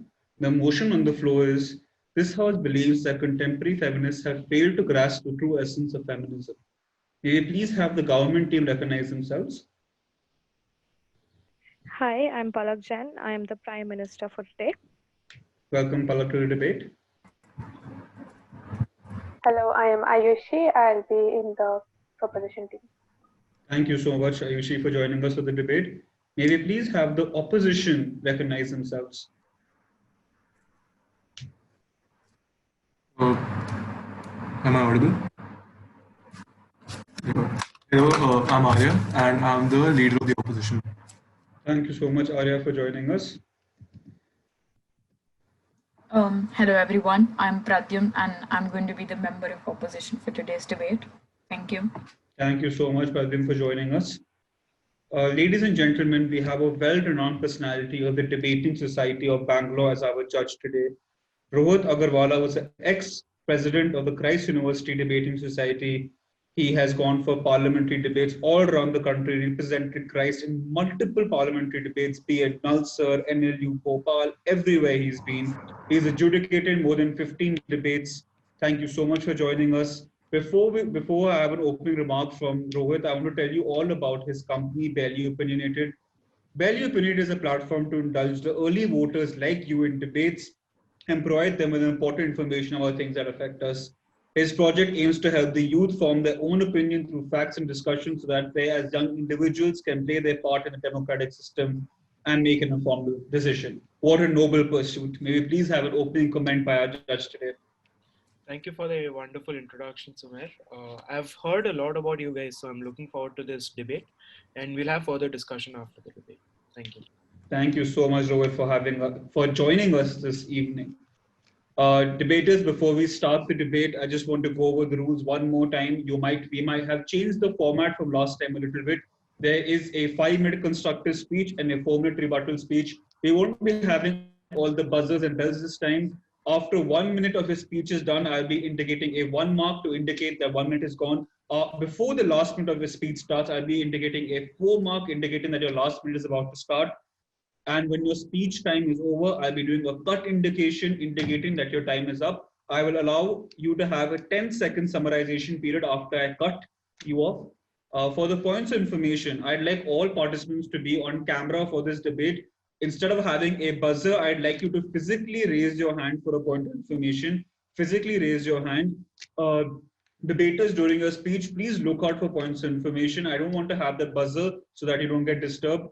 Again, it's imperative you recognize the point of information. Either say you would like to take it or say you'd like to refuse, or you do not want to take it, but recognize it. If you do not recognize it, I will have to stop the debate and indicate that there's a point of information on the floor. Once you are recognized for your POI, the debater who's presenting his or her time will stop. You will have 15 seconds to bring forward your point, bring forward your question. After you do so, the debater's time will start again. We are allowing you to yield your time in the protected minute. So suppose you are done before the time indication is before the time indicates that your 5-minute mark is done. You have an opportunity to yield your time to a point of information. Any questions so far regarding the format? Any questions regarding the indications? Okay then. Can we please have all participants on camera, and can we please have the Prime Minister take the stage? Can I have the point of privilege? I'm having a power cut. Oh, sure. Okay. So, yeah. Would you like us to wait? Yeah. What? Would you like us to wait? No, I won't be able to open the camera. Okay. Okay. No problem. No problem. Yeah. You can present without the camera, but I request the opposition to be on camera in case there are points of information. Okay then. Are you ready? You'll say 1, 2, 3. Yes, I'll do a backward count. Okay. Okay then. 3, 2, 1. Please begin the debate. Okay. Feminism isn't about making women stronger. Women are already strong. It's about changing the way the world perceives that strength. It's not about women acting like men. It's like women acting like women and being successful. But now, the idea of feminism about equality for all genders has become increasingly fashionable and less integral. A very hearty good evening to one and all present here. I, Palak Jain, Prime Minister for the day, is going to start today's debate on the topic that the contemporary feminists have failed to grasp the true essence of feminism. But what exactly is feminism? Feminism is a movement that advocates for gender equality. The goal of feminism is for all people to be treated equally. What differentiates feminism from other social movements is the focus on gender and how it's related to the oppression of women as well as people with non binary gender identities. What is it about feminism that invites so many opinions on what counts and what doesn't? People from vastly different cultural situations variously categorize feminist practices as extreme, radical, co opted, elite, revolutionary, progressive, and even hysterical and whatnot. The desire for both feminists and anti feminists to control feminism emerges as the limiting of what feminism is, whom is it for, and where is it going. And it's not just anti feminists who attempt to limit feminism. Even feminists spend an inordinate amount of time defining certain practices out of feminist spectrum. The core principle of feminist movement is equality, but contemporary feminism seems to have lost touch with it. Feminism advocates freedom, but it seldom encourages the responsibility that comes with it. In a sorry, in a patriarchal society system, men are trained to understand the risks and dangers of the world and ready themselves to face them, as they are also victims of assault and abuse, may it be sexual, physical, or emotional. But as feminism aims to break the shackles of patriarchy, it does not equip women to face the challenges of freedom. Now, consider the political tussle over curfew timings for women in educational institutions. Women in the Western, I'm sorry, women in the Western world have been fighting against this since 1960s, and it has only recently gained political mileage in India. Self-defense training is not an everyday part of a modern Indian woman's life. Contemporary feminism does not push women to train in self-defense, does not advocate developing the mental fortitude to take on harassers, as well as confidence and strength to use weapons without hesitation. It advocates freedom, fearless expression, and economic empowerment, a Spartan way of thinking, right? But never the Spartan way to defend oneself. It demands protection as a right from archaic authority and does not advocate it as a responsibility of an individual. Feminism of today is no longer about molding physically and intellectually superior women or better women, but seems to have found comfort and solace in the political messaging of victimization and its safe, secure place in the traditional idea, seeking equality without responsibility and accountability. This is the reason why rape and sexual assault laws are misused and crime against men are hardly reported or maybe never reported, and they're never raised by contemporary feminists. True equality is gender neutrality of all, but they don't see it that way. Women can never be equal to men as long as sexist laws exist. For example, according to a law in Goa, a Hindu man can remarry if his current wife does not give him child till the age of 30. So we should focus on eradicating these kinds of laws, and it is only possible by being accountable, by being fueled with ideas and visions. It's only possible after we take responsibility rather than just ranting about the poor situation of the country. I'll take that afterwards. Yeah. So at last, I would like to say that contemporary feminism is lazy and has reduced itself to a political showpiece that is extracting its importance only via banal outrage. It is an ideology that is not creating strong women, rather, they're creating entitled women who believe that simply their entitlement to freedom is true equality. Thank you. You have 5 seconds remaining. Would you like to take a point of information? No. Okay, okay. Arya, I did not recognize your point information because you have put it right after the 4th minute mark. So that was protective time. All right, all right. Oh, okay, yeah. Thank you so much, Prime Minister, for setting up the debate and putting forward your points. May we please have the Leader of Opposition take the stage. But before that, are there any points on the floor? Okay then. Leader of Opposition, please take the stage. I'll be doing a backward count. Tell me when you're ready. Okay Can I raise my hand? I mean, sure. virtually. For a point of information? Yes. Okay then, 1 second. Let me just open the buzzer up.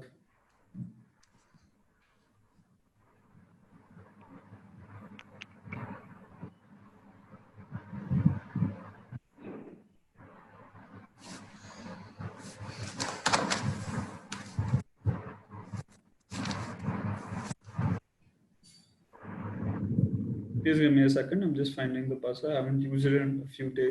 You can use your hand. I'll use my hand just. I won't Okay, raise my hand okay. because So you my want camera me... is... Yeah, I understand. instead of raising my own hand, I'll use that virtual thing. I'm just saying that. Okay then. So Arya, just so you know, for your time indications, I'll be raising my right hand. For points of information, I'll be raising my left hand. Sounds good? Okay then. Your right hand will be for? Time indications. So Okay, 1 minute, 4 minute, and yeah, cut. got it. Okay then. Best of luck and hope you have a good debate. 3, 2, 1. Your time starts now. It is better to struggle to change an opinion rather than to persist in a wrong one. It is time to debunk the myths that have been created in society for millennia. The notion that contemporary feminists have lost their roots, lost their connect with the roots, is completely flawed, and it is something that has been created by the misogynists themselves. Why these notions have been created is very simple. Because all over the world, a few members of the society have this privilege that they do not want to let go of. And thus they come up with such notions for the herd mentality to be catalyzed and for people to believe that feminism as a whole is a sham. Now, as the proposition put forward several points, at many points there was a comparison between males and females. That is not really what feminism is. To clear out what feminism is equality. It is often confused with misandry and with pseudo-feminism. Misandry is the hatred towards men, and pseudo-feminism can take several forms. Take, for example, a woman says that respect me because I'm a woman. That's not feminism. But if she says, I would like to take it later. But if the same woman says that please do not disrespect me because I'm a woman, that is feminism. Now, feminism is a very dynamic thing. It cannot remain the same. So when we say that contemporary feminism is not with its roots, yes, it is with its roots, but it has really broadened over the years. And the reason for this is very simple. The first one can be explained through the creation of the internet. The power of the internet is immense. It has given women a voice earlier, which was non-existent. Now, take for example, the Me Too movement that recently unfolded. It unveiled the harsh realities that were being hidden from society. And the internet has given women a platform to raise their concerns. And this is something that is bringing about profound fear in the minds of people who are against feminism and equality. The second thing is religion and traditions. The sacrosanct power that religion once held in people's minds, the way it was manipulated by certain people to promote sexism is not done anymore. If you would notice that in history, most religious laws have been placed in such a way that women have to make most of the sacrifices. The next thing to understand is that earlier the demands were very limited, and the demands were as simple as maybe going out of the house alone, or having the right to vote, or getting the right to education. But now, as those things get secured, women are moving ahead and they have other demands to reach equality, such as political representation, such as economic equality, equal opportunities in the workplace. Now, many people argue, like the proposition might argue, that they've already got what they want and they're just wasting their time. Contemporary feminists are blowing it out of proportion. But feminism in its true essence, until the time equality is achieved, feminism will continue to go on. Now, the question that the opposition would like to ask, to appeal, it's an appeal to our emotion. Take, for example, a woman who practices free will, a woman who drinks, smokes, has her own sexual preferences, may go out late, be friends with whoever she wants to be, is termed as someone who has loose morals, as someone who is not politically or morally correct. Whereas a man, on the other hand, if he goes out, he drinks, he spends money, he's friends with whoever he wants to be, he has his own sexual preferences, that person is considered in unparliamentary language a baller, a legend, things like that. It's associated with bravado. What I want to ask the judge, the moderator, and the proposition is that, is this really justified? How can you say that although, so contemporary feminism, so what the opposition is contending is that it is very dynamic and it will continue to grow and broaden its horizons, but that doesn't mean that it's lost its roots. In its true essence, feminism means equality. It does not mean demeaning men or just uplifting women. It means equality and equal opportunities. Thank you. There's still 30 seconds remaining in your time. Would you like to yield that to points of information? Yes. Palak, you are recognized. Can I ask a question? Yeah. So you were talking about that I'm comparing women and men. So feminism is all about the oppression, thousands of years of oppression by men of women, right? So how will I explain feminism without comparing myself to men? You know, that they are having this sense of privilege and superiority. I'm extremely sorry to burst the bubble, but it is not only men who oppress other women. It is themselves who have been oppressing, who have a part of the patriarchal society. And sorry, can I speak? Yeah, go ahead. Yeah, who have become a part of this system due to tradition, due to manipulation of religious scriptures, that even women, our own mothers who might face discrimination in their own ways, are not allowing their daughters to practice free will, to practice feminism in its true sense. And so it is not really, and feminism is not about just women, it's about women from all walks of life. So what the opposition is trying to say is that by making it a competition between males and females, it is a complete misinterpretation of what feminism is in the first place. Points well, leader of opposition. Thank you so much for setting up the base for the opposition side of the debate. We will be moving forward with the member of the government speech. Any points on the floor before we begin? None? Okay. May you please have the member of the government take the stage? Yes, am I audible? Yes, you're audible. I'd like to take the point of privilege because I'm having bandwidth issues right now. Not a problem. It's okay. No worries. Ready when you are. We're doing a backward count. You can give me the go-to. Yeah, you can go ahead. Okay then. 3, 2, 1. Please begin your debate. Jessa Crispin, a critic, feminist, and author of a lit blog, explained how in contemporary times, women exploited for centuries have grown subconsciously eager to exploit others. Once we are part of the system and benefiting from it on the same level that men are, we won't care as a group about whose turn is it to get hurt. Contemporary feminism is an unforgiving indictment of individualism and capitalism, whose value systems have severely warped feminism, encouraging women to think of the movement only so far as it leads to individual gains. This is the message that has been passed down by the vast majority of self-styled feminist role models over the past 10 years.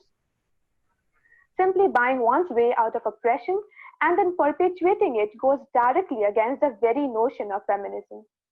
It embraces the patriarchal mode of happiness, which depends on having someone else subject to your will. Feminism is definitely needed in today's society, and no amount of arguments saying men and women are equal in all areas of life will refute that. However, contemporary feminism has inherently moved. There's a point on the floor. Will you be taking it? I'll take it later. Sure. feminism is definitely needed in today's society, and no amount of argument saying men and women are equal in all areas of life. However, contemporary feminism has inherently moved towards hating rather than equality or justice.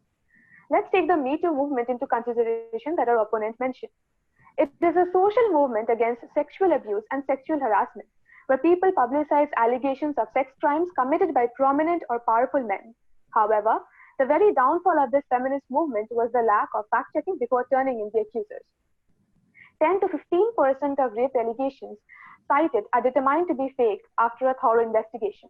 This is often caused due to personal vendetta, the desire for revenge, or simply for clout. This not only harms the accuser's life, but also leads to the failure of powerful social movements like Me Too, undermining its potential to bring justice to victims of sexual abuse. The very fact that in today's society, people are more ready to believe a woman's opinion rather than to hear out men's voice is the consequence of superiority of women. It put too much public focus on the consequences of specific individuals who have been accused of sexual misconduct, as opposed to actually discussing policies and changes to institutional norms that would help people currently experiencing sexual abuse. Since most of contemporary feminism takes place on social media, the idea of demeaning men and using the phrase all men and giving only this sphere the spotlight, they have actually stolen the voices of minority women, sex workers, women in prison who face oppression, are victims of sexual abuse almost on a daily basis. In order to succeed, feminism needs to work within the very systems they want to change. This means that they must reconsider their relation to power and power structures. Today's feminists are becoming more comfortable arguing with protesting rather than leading, which actually demands them to work in order to reform the very structure that oppresses us. To quote the feminist philosopher Elizabeth Coase, if feminists believe that their goal is to abandon power, then they would have already lost the game from which they cannot withdraw. Talking about protests, social media plays a huge role in determining today's feminism. Let's take the example of Manav Singh, a class 12 Gurugram boy who was accused by a girl of sexual assault on Instagram. The post caused a large-scale public shaming and acute mental harassment, disrepute and malign to the image of Manav, compelling him to take a drastic step and commit suicide. It was later known that he had been defamed, held guilty for a crime he didn't even commit. As I mentioned before about fact-checking, people believe the girl blindly without a thorough investigation, and only on what she posted on an Instagram story, which lasts only 24 hours. Now let me ask my worthy opponents, is this in any way fair? How does this in any way do justice to the term feminism? Thank you. Thank you so much for your points, Member of Government. Points very well noted. You have another 30 seconds for a speech remaining. Would you like to yield that to points of information? Yeah, okay, sure. Okay. May I please have a question from the opposition team?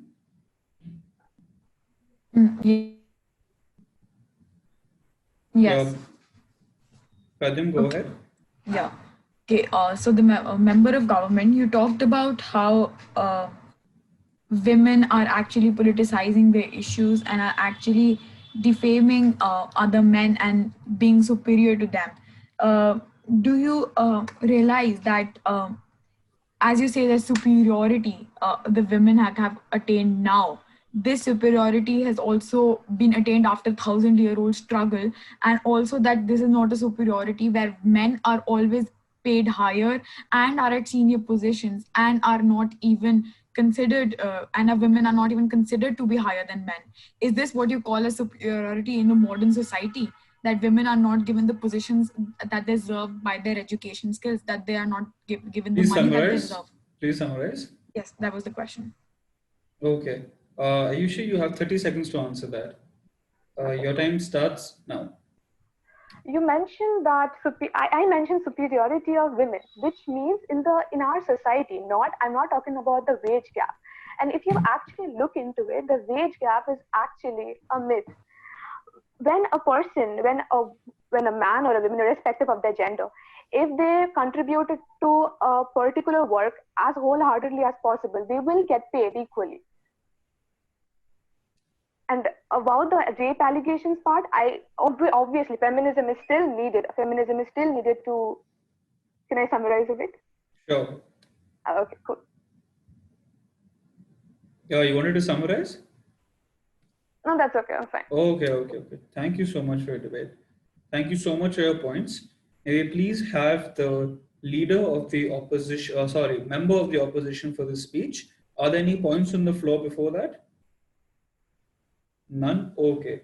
Okay, Pradyum. Ready when you are, you can give me an indication and I'll start the backward count. Oh, yes, I'm ready. Okay, then best of luck. 3, 2, 1. Please start your debate. Across this debate, what I have understood as a member of the opposition is that the proposition has failed to understand the idea of feminism itself. What is contemporary feminism about and what are women fighting for? Are still equal rights, equal wages, equal respect, and equal position in the society which they continue to be denied of. Feminism is all about empowerment of women and that women support each other and actually fight the problems that they're facing in the society today.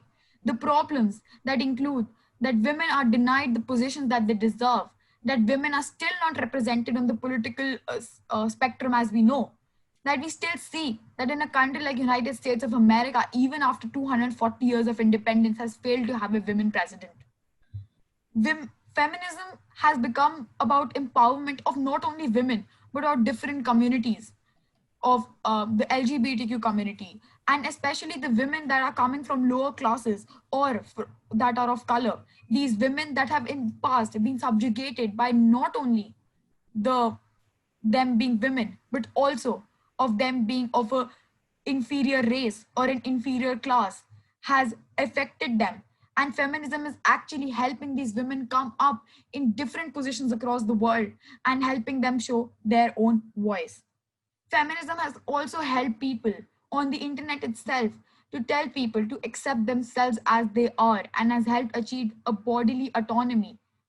In fact, bodily autonomy is a concept that emerged from feminism, that women encouraged other women to consider that their body is a place where they can be free and that they deserve what they want. As my teammate talked about previously, we can see that women still in today's date are subjected and are criticized on what they wear, what they do. Whereas we all know that the rights that are given to them by the constitutions in the world are upon their decision on what to wear and what to do in their own lives. Feminism as a whole has prompted this sense of inclusiveness across all borders, races, genders, and other classes. It has told every woman, even trans women in this age, that they can be themselves and then they can grow about from a very higher position. Now we can see that women are still subjugated to a lot. This is a very fair example in the fair wage gap, which the proposition is calling a myth.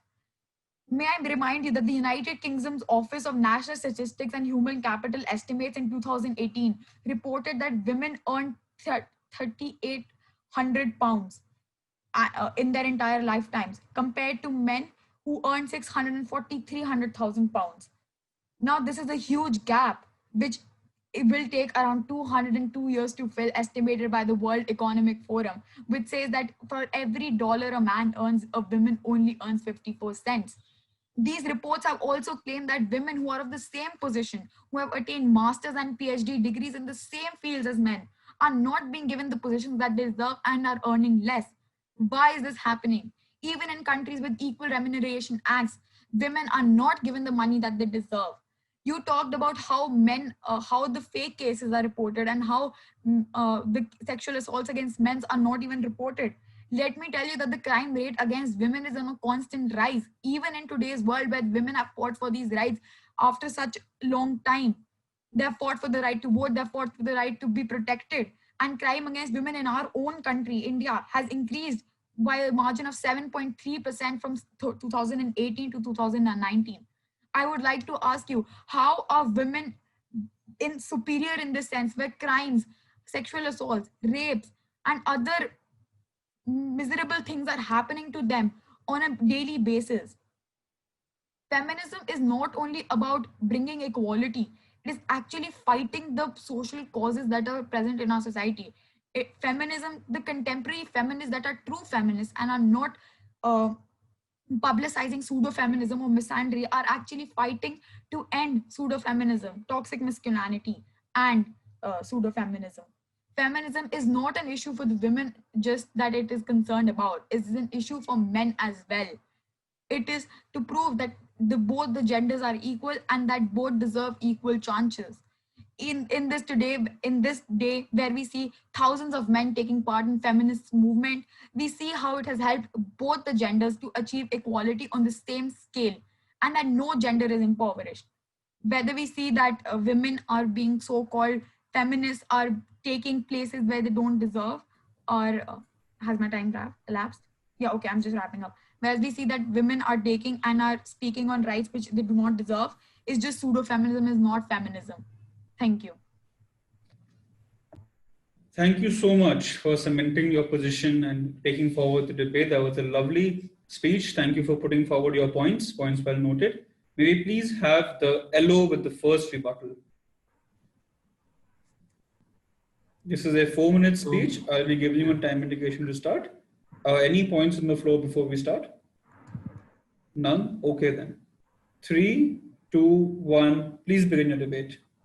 So at the start of the debate, the proposition stated how although feminism is being promoted and this freedom is being promoted, but how to deal with that freedom is not being told to women. So how is that a diversion from the true roots of feminism? I ask the proposition right now. If there would be true feminism in its true sense, if people were taught the importance of equality, if equal laws were made, then the things that the proposition stated, namely self-defense and other such things, would not be required in the first place. Why is that women have to learn self-defense? Why is it that they need that defense in the first place? If the society is taught to respect women, then the need for that will never even occur. The next thing to consider is that the proposition repeatedly made it a male versus a female debate. That in itself is proving our point that it is due to the patriarchal insecurities, the profound fear that such notions are being created. It is not about males or females. There are certain pressing issues. There are humanitarian crises happening in places, but that is not the topic at hand. Right now, we are talking about feminism. Yes, there should be justice. There should be equal justice for everyone. That is undeniable. But by making it a male versus female debate, the proposition is proving the point of the opposition that it has been creating an impact on people's mind. It has created a herd mentality that it might affect the position of the males. The next thing to understand is that the proposition talked about how women who get power are doing this. This is all a game and they're doing it for power. But what you don't understand is that those women aren't feminists, right? So those women are enemies of males, females alike. That's thirst for glory. That's another topic altogether. What we're talking about is feminism, equality for males as well as females. Even if you want to talk about feminism today and you're confusing it with misandry, let's discuss this. That in 2016 in Sweden, there was a protest where women and feminists, not only women and men and feminists actually protested against misandry and misogyny. And feminism in its true core is actually equality. Now you talked about how it's a myth that the wage gap is a myth. It's really sad that a person could believe that despite all the shocking figures. Not to go really far, as a member of the opposition team stated, how in UK all that happens. But we need to understand that the population, even in India, if you view the demographic, even the population of males is so much higher than that of the females. The education rate of males is so much higher than that of the females. The females are subjected to sexual harassment. They're subjected to other sorts of harassment throughout their lives. And you're talking about how feminism has lost its true spirit.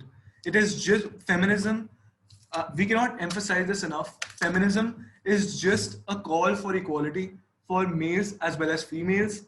And it is a dynamic structure that will continue to evolve as new issues come up. Thank you. Thank you so much, Leader of Opposition, for summarizing your debate. Thank you so much, Member of Opposition, for taking part in this debate as well. Kudos to the opposing side. May we please have the Prime Minister cement their side of the debate and give a conclusive statement. Okay. We're doing a backward count and then you can start. Okay. 3, 2, 1. Please begin. So I had a lot of points in my mind, but I guess the opposition party clearly misinterpreted what we were trying to say. So let me clarify that first. So we are in support of feminism. We support what they stand for. We want equality. We know a lot of crimes are happening. We know everything. But what we are against is the concept of contemporary feminists. These people, the people who are not actually feminists. I am with you. Yes, these people who are not feminists, but they are under the garb of feminism. They call themselves feminists. They spread hate. The people on social media you're talking about, the people who Me Too, the people who support Me Too movements, yes, these are the same people who are pseudo-feminists, who under the garb of feminism, post memes like all men are dogs. Yes, we are against that. We are against misandry. We are against misogyny. We are also with feminism. What we are against is these people who are not feminists but are trying to pretend they're feminists. Okay. And the member of opposition said something about body anatomy, and I just want to ask them what kind of body positivity these so-called feminists or pseudo-feminists, whatever they call them, are spreading on Instagram by undergoing hundreds of thousands of plastic surgeries and making other people feel insecure. Most of the teenagers in America, teenage girls, are insecure about their body. I was one of them. I feel bad about the body that I have because I look at thousands of models on Instagram, which are even not even real. So these are the people you call feminists? I don't, sorry. So in philosophy, freedom of thought is the ultimate form of liberation. In the context of power, reimagining how we think about power is the first fundamental step to eradicating systematic oppression of women. As a force, power is not inherently sexist, but it has been historically harnessed to perpetuate women's oppression. If we understand that power knows no gender and that women can be powerful, then we can append the traditional narratives of the fixed feminine, the people have fixed feminism in a spin cycle for the past 100 years. So it is my argument that the missing link between hope and change is power. So how do we as feminists, not the pseudo ones in the garb of feminism, attempt to reimagine and positively reorient the contemporary notion of feminism? So I've countered you, but I have some positive, constructive things to say. So I'm going to take the example of India. So a successful women's movement in India must align 99% and the 1%. It should align North Indians with South Indians. It should align Dalits, Muslims, Jains, Christians, into all the women together. And because it should also align straight women, transsexual women, bisexual women, because sisterhood is the most important tool. And men, the men in charge and all the privileged so-called feminists in charge to know that, uh, sisterhood is the most important tool. They know. So that's why they are keeping women divided and indulging in cat fights in the media, which is obvious way to keep women oppressed. The contemporary feminists are fighting each other on what is wrong and what is right. I mean, we are fighting each other rather than, fighting the larger structure that maintains and enforces the oppression. Secondly, we need to embrace feminism as both politics and social justice movement. We need both resistance tactics such as marches, protests. Yes, we need strikes, everything. But we need operational tactics as well, such as public policy changes or, the changes in laws. What does this mean? Sorry. It means your time's up. Time's up. Sorry. 1 second, please. I have so much to say. Yeah, like we should make marital rapes a criminal offense. It's not a criminal offense in India. At last, for any contemporary feminist movement to take flight. It must be fueled with ideas and visions. The politics must be accompanied by ethical awakening. You know what is right and what is I'll wrong. have to stop you there, Palak. I'll have to stop you there. I'm sorry. I give the opposition team 10 seconds as well. I can only give you 10 more seconds from the Sorry. time That's okay. allocated. Thank you so much. Definitely a very passionate speech by the Prime Minister for the closing debate. Thank you so much, Member of Government, for taking part in this debate as well. Points very well noted from this side. Can we please have a closing remark from our judge? Thank you, Sumer. So first of all, congratulations, guys, on this wonderful debate. I think one person is missing. Yeah, Arya had to go for another event. He had informed us actually, earlier. he had something important. All right, that's not an issue. So I just want to give a small feedback to all of you. First, I'll start off with the Prime Minister itself. The thing is, with this debate, this is a very broad topic. And it is the Prime Minister's duty and the leader of oppositions, if the Prime Minister fails to do so, to basically break down the debate, give it a boundary, which is basically defining. I'll give you just the points. You're supposed to define each word in the motion, so that the opposition and you are clear of what you are talking about. Now the thing is, you defined feminism, but you didn't define what contemporary meant to you and what contemporary feminism meant to you. Now, even beyond that, I'm just giving it as an example. I'm not saying that the speech was bad or anything like that. I'm just giving it as a feedback to all of you so that you guys can work on it at a later point of time.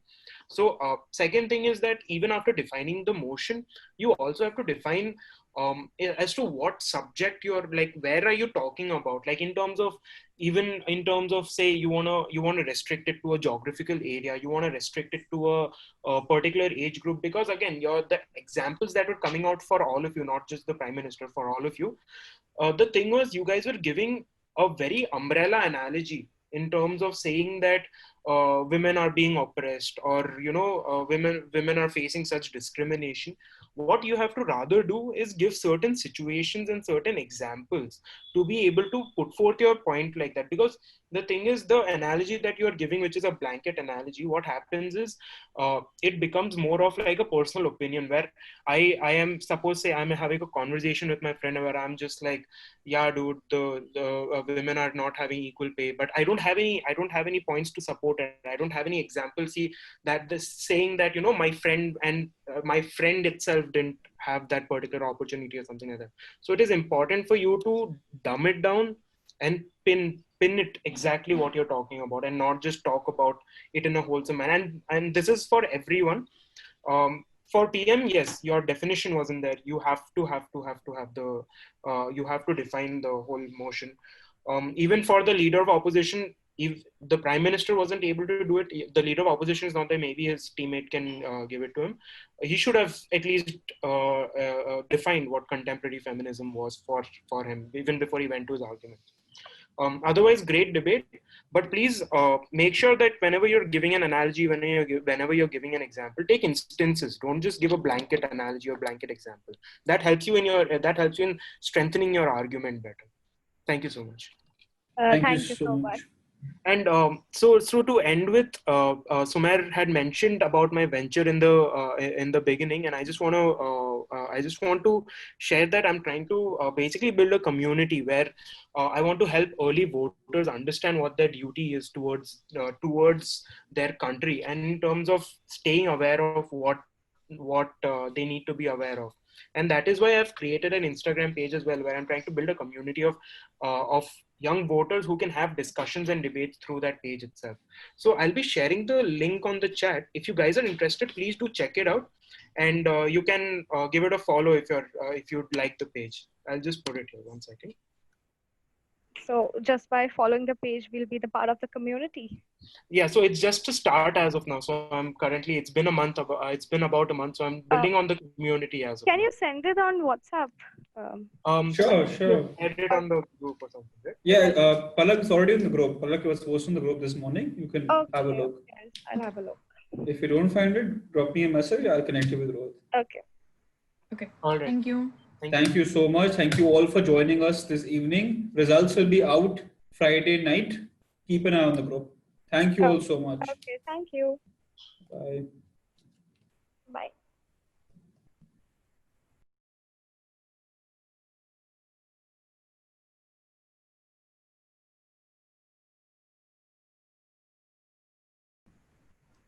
I welcome everyone to the Compass Online Parliamentary Debate, round of 16. Thank you all for joining us this afternoon. The motion on the floor lies. This House believes that minimum wage-driven labor laws incentivize unproductivity. May we please have the government team recognize themselves? Hi, good evening. I'm speaking for the proposition. Thank you so much, Aditya. I think there's a huge lag in your connectivity.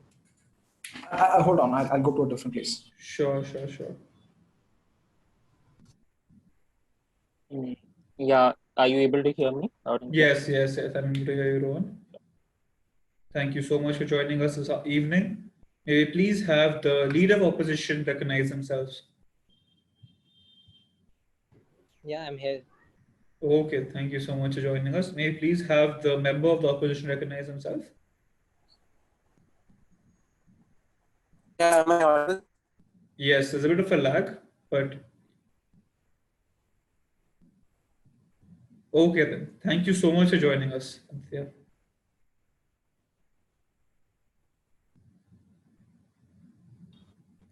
I hope my video feed is better now. Much better.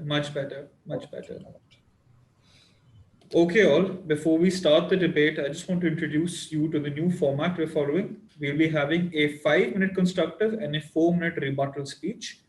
We are not following the bell system today. We'll be following an indication system. So how that goes is that when 1 minute is up, I'll be giving you an indication mark like this, stating that 1 minute is up. When the 4th minute is up and your last minute is about to start, I'll be giving you an indication like this.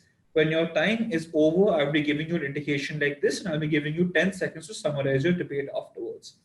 For the points of information, I request everybody to be on camera.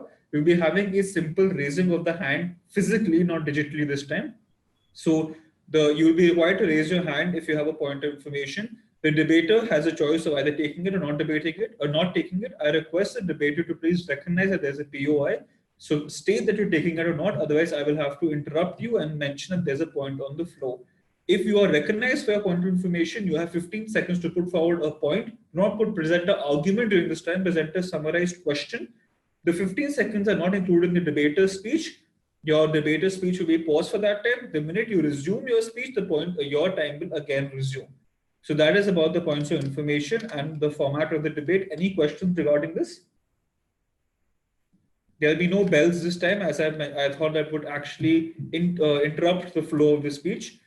Today we have a well-renowned personality as our judge, Mr. Deepak Rai. He did his BTech degree from the Indian Institute of Technology, Delhi. He went on to study in Cranfield University for the MBA. Mr. Rai has not only debated all around India during his time at IIT, but also debated in the United Kingdom during his time at Cranfield. Mr. Rai has over 35 years of experience in construction. He's worked with multinational companies like Eros Intercontinental. He's been adjudicating debates for the past 15 years. We're very lucky to have him on our panel today. Thank you so much, Mr. Rai, for joining us. Sir, maybe have an opening comment from you?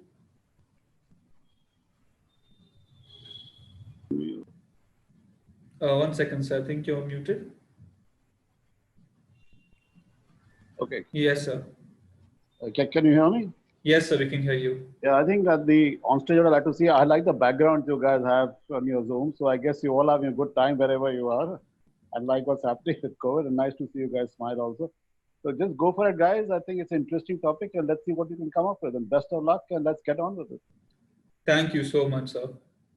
May we please have the Prime Minister take the stage. I'll be giving you a backward count, post which you can start your speech. Okay. Ready when you are. All right. Yeah, I'm ready. 3, 2, 1. Please begin. Thank you. Eminent members of the panel and respected members of the House. The proposition before us today is that this House believes that minimum wage-driven laws incentivize unproductivity. Through the next decade, India will see its labor force growing by 8 million every year. As things are today, over 90% of the country's jobs are in the informal sector, where productivity is low, there are few opportunities for career advancement, where there are no minimum wages, and where enforcement of labor rights is very scant. Even as India's international profile rises, these informal sector workers continue to toil in conditions and prospects that are so grim that they seem to be straight out of a Charles Dickens novel. With the rising labor force strength, the situation isn't getting any better. For these existing and new informal sector workers, a minimum wage law produces no immediate increase in income. But in higher wage levels above minimum levels in which India seeks to achieve in the long term, workers will never earn more than what they produce. We will show that the minimum wage laws in the long term will disincentivize productivity and hold back India's development. It will hold back the productivity of workers as well. We must be clear that raising productivity of labor comes before paying labor better, not the other way around. We must also recognize that the costs of formalized labor force deters firms from formalizing. As India seeks to better the condition of workers, this informal nature of the economy poses a major challenge. Work in the informal sector provides fewer opportunities for employer-driven path for career advancement. India's new workers are therefore at a risk of being trapped in low skill, low wage jobs that do not have the protection of labor laws and are soon set to vanish as the automation revolution takes hold. And this is not even mentioning that they have no opportunities to upskill and improve their own productivity. This brings us to India's second developmental challenge. The global automation revolution is gathering steam, leaving India at imminent risk of falling into the so-called low-income trap. It is a well-recognized principle that developing countries that fail to establish a strong formal manufacturing base will fall into the so-called low-income trap. This is a situation where advanced countries go so far ahead of developing countries in the learning curve for manufacturing, the cheap labor advantage of developing countries is not sufficient for them to manufacture at competitive costs. Setting up minimum wages for jobs is much more likely to cause the situation by making it harder for manufacturing firms to formalize. This brings us directly to the question of balancing the welfare of labor force today with the welfare of labor force in the future. And we have a plan that achieves both these objectives. Our young and aspiring labor force are millions of young men and women who move to cities every year with nothing in their pockets but hope shining bright in their eyes, who are ready to fight their way up the economic ladder for a better future. Our job now it is to provide them that ladder. To provide a better future for them, we believe that helping these aspirations is the way to secure the future of labor today and tomorrow. We believe in providing a strong welfare state. We provide strong welfare benefits. We also believe in a wage structure that directly reflects a worker's skills and his productivity, even the most unskilled and low wage levels, so that workers continue to aspire for growth without having to worry about making ends meet. Our model is supported by strong evidence. The most productive countries in the world, as measured by GDP per capita, have no minimum wage. I'm referring to countries like Sweden, Switzerland, Norway, and other Nordic nations. What these countries do have, and what we will emulate, is a program for supporting workers by a strong welfare state and upskilling programs like apprenticeships which raise their incomes and productivity. Wages, however, should reflect productivity. Now let us take a look at what will happen with the minimum wage law. For 90% of the workers today who are in the informal sector, it will produce no income rise whatsoever. The informal sector will continue to damage the economy will continue to dominate the economy and damage the development prospects. Productivity will remain low due to poor upskilling. The only thing minimum wages will do is perpetuate the need for the welfare state. This brings us to a conclusion. We believe that workers shouldn't have to struggle for essentials. We believe it is the government's duty to ensure they have essentials and not the private sectors. We also believe that wage structures in the country should promote aspirations to upskill, which is essential for productivity and which in turn is essential for incomes of workers, not just today, but in the future as well. Thank you. Thank you so much for your speech, Prime Minister. Thank you so much for setting up the base of the debate. Are there any points on the floor? None? Okay, thank you so much. May we please have the leader of the opposition? Yeah. Hi, Mritansh. Thank you so much for joining us today. I'll be doing a 3-1 backward count, after which you can begin your speech. Sure. Okay, then. 3, 2, 1, please begin. So very good evening, everyone. I am the leader of the opposition. As the Prime Minister has opposed that it believes the minimum wage driven law incentivize unproductivity, which we really oppose.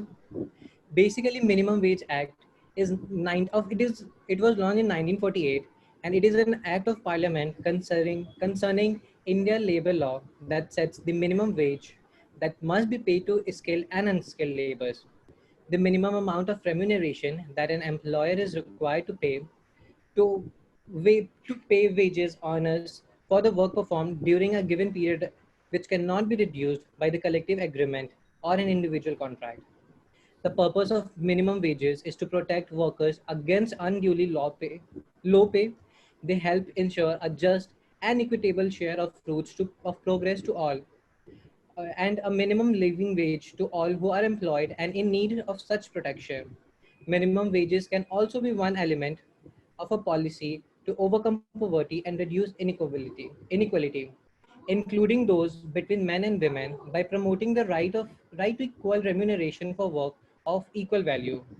This committee came up with the concept of minimum wages, which not only guarantees bare subsistence and preserves efficiency, but also provides for education, medical requirements, and some sort of comfort, which should be given to everyone. Criteria for minimum wage was basically time rate, piece rate, and overtime rate.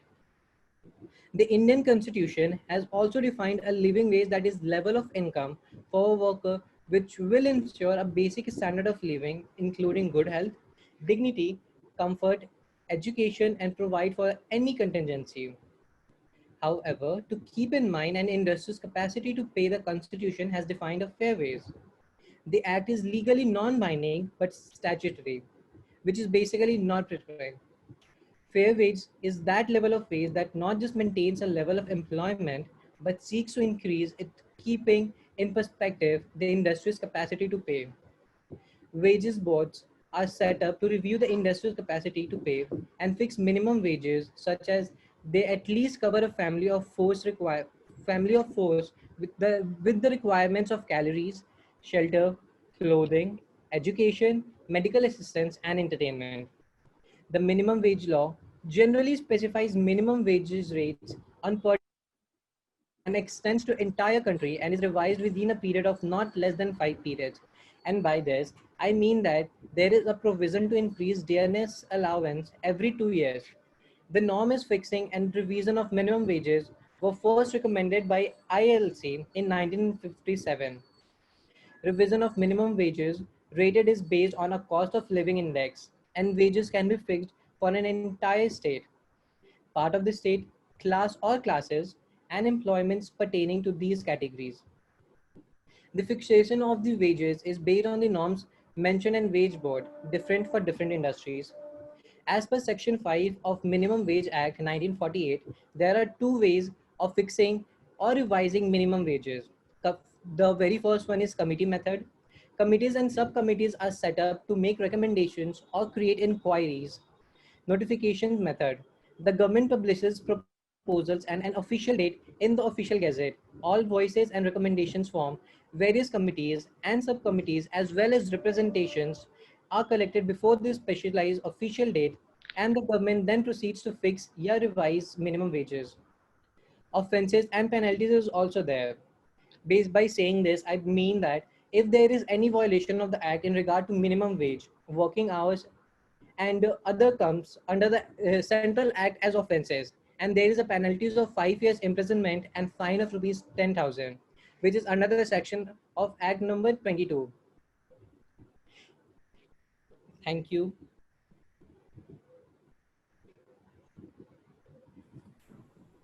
Thank you so much for your points, Amritaj. Do you have 44 seconds remaining in your speech? If you want, you can yield that 2 points of information and take a question from the opposing team. So by conclude, like on the at last, I would like to say that the government as is focusing on the the minimum wage law is incentivizing the unproductivity. Instead of them, they should focus on trainings and workshops so that the people of lower class should work more, making their livelihoods better, instead of saying minimum wage law is unproductive, which gradually will demotivate the people and ultimately become poorer. Thank you. Thank you. Aditya, actually, this was protective time, so that's why I could not make you or recognize you. He had to yield his time to points of information, only then you would be recognized. Thank you so much, Leader of Opposition, for putting forward your points and bringing the opposition side of the debate on the table. May we please have the Leader of Government take the stage, but before that, are there any points on the floor? None? Okay then. Member of the government, I'll be giving you a 3-1 backward count, after which you can begin your debate. 3, 2, 1, please begin. Ladies and gentlemen of the House and the Chair, I would like to remind all of you why we are debating here today. The debate motion is very simple. The House believes that minimum wage driven, I repeat, driven laws incentivize unproductivity. And while the leader of opposition mentioned a lot of points about why wages are important, we agree with him. And so did my PM.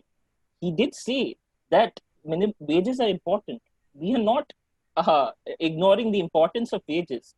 And in our arguments, I do not know where we actually said that wages are not important for the people. But we said that wages are not the only important thing. So when I say that minimum wage driven laws are driving unproductivity, I would urge the members of opposition to please understand what the side of our government is. But let me go on to some of the points they made. For example, the leader of opposition mentioned something about fair wages. I would like to remind him there's a difference between what a fair wage is and what a minimum wage is, and so in the topic of discussion today being the minimum wage. Now, let me tell you how much the minimum wage in India is. As per a recent estimate, it was around 173 rupees a day. Extrapolating that to 200 rupees per day and multiplying it by 30, that means that a person gets 6,000 rupees a month. I need not remind you what 6,000 rupees is in today's day and age.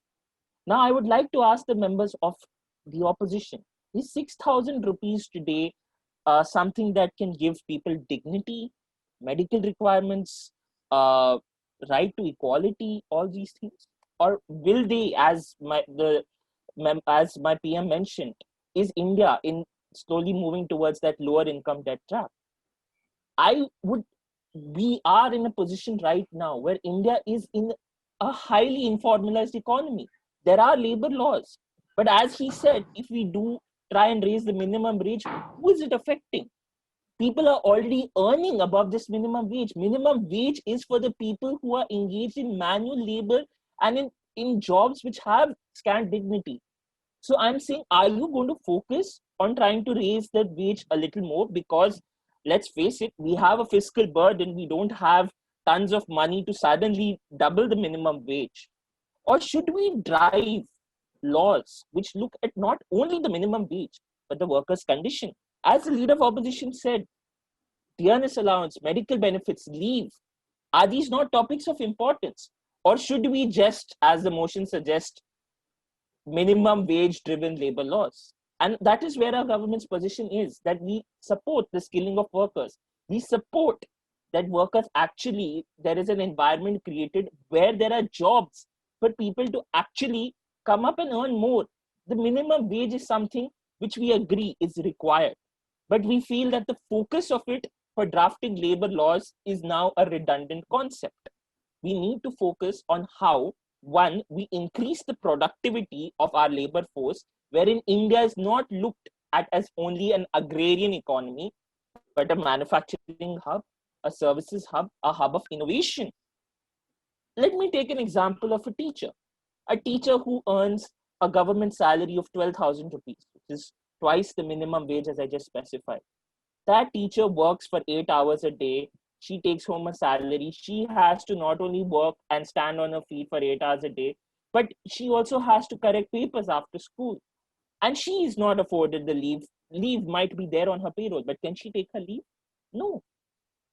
Is that, in terms of driving labor laws, are we not ignoring the conditions which surround our workers? And the Nordic countries are a good example of that. Focus only on the money being paid to the person, and you will see that money itself in itself can't be done. If we want the business owners to give a larger slice of their business or their earnings to the worker, we need not focus only on remuneration. We need to focus on worker condition, workers upskilling, and many other factors. So in conclusion, I would just like to say, as my PM has mentioned, we need to focus on productivity. We need to ensure that people are first productive. And when we are at a level where people are at jobs of dignity, jobs which actually give them some subsistence and dignity of labor, then we can perhaps considering saying that the minimum needs to be raised a little more. But in right now, the minimum is not something we need to debate at all. We know that there is a minimum wage and that the law exists, but we need to focus on labor laws which are more inclusive. Thank you so much, Chair. I hope I not exceeded my time. Right on time, right on time. Straight from the White House, very good presentation by the member of the government. May I please have the member of the opposition.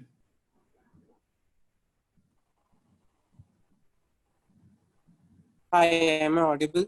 No, there's a huge lag, Kumar. There's a huge lag.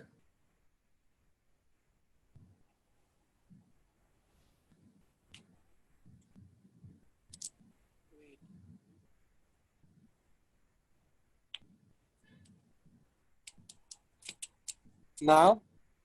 It's still not very good, to be honest. There's a huge lag in the video as well. Could you try, is there a better hotspot you can connect to, or maybe a better spot you can go to?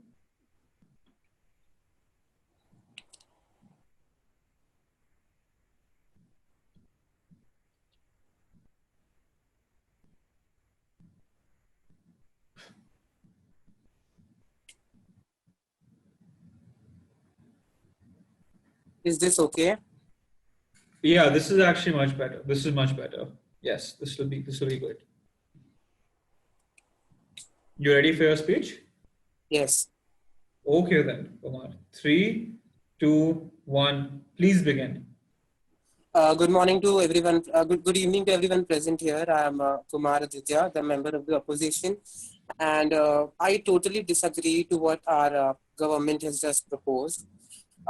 First of all, to the government, please don't try to divert the motion here. We are not saying that you double the minimum wages. We are not saying that. We are saying that it is not unproductive, and we will prove that. Now let's start from the basic.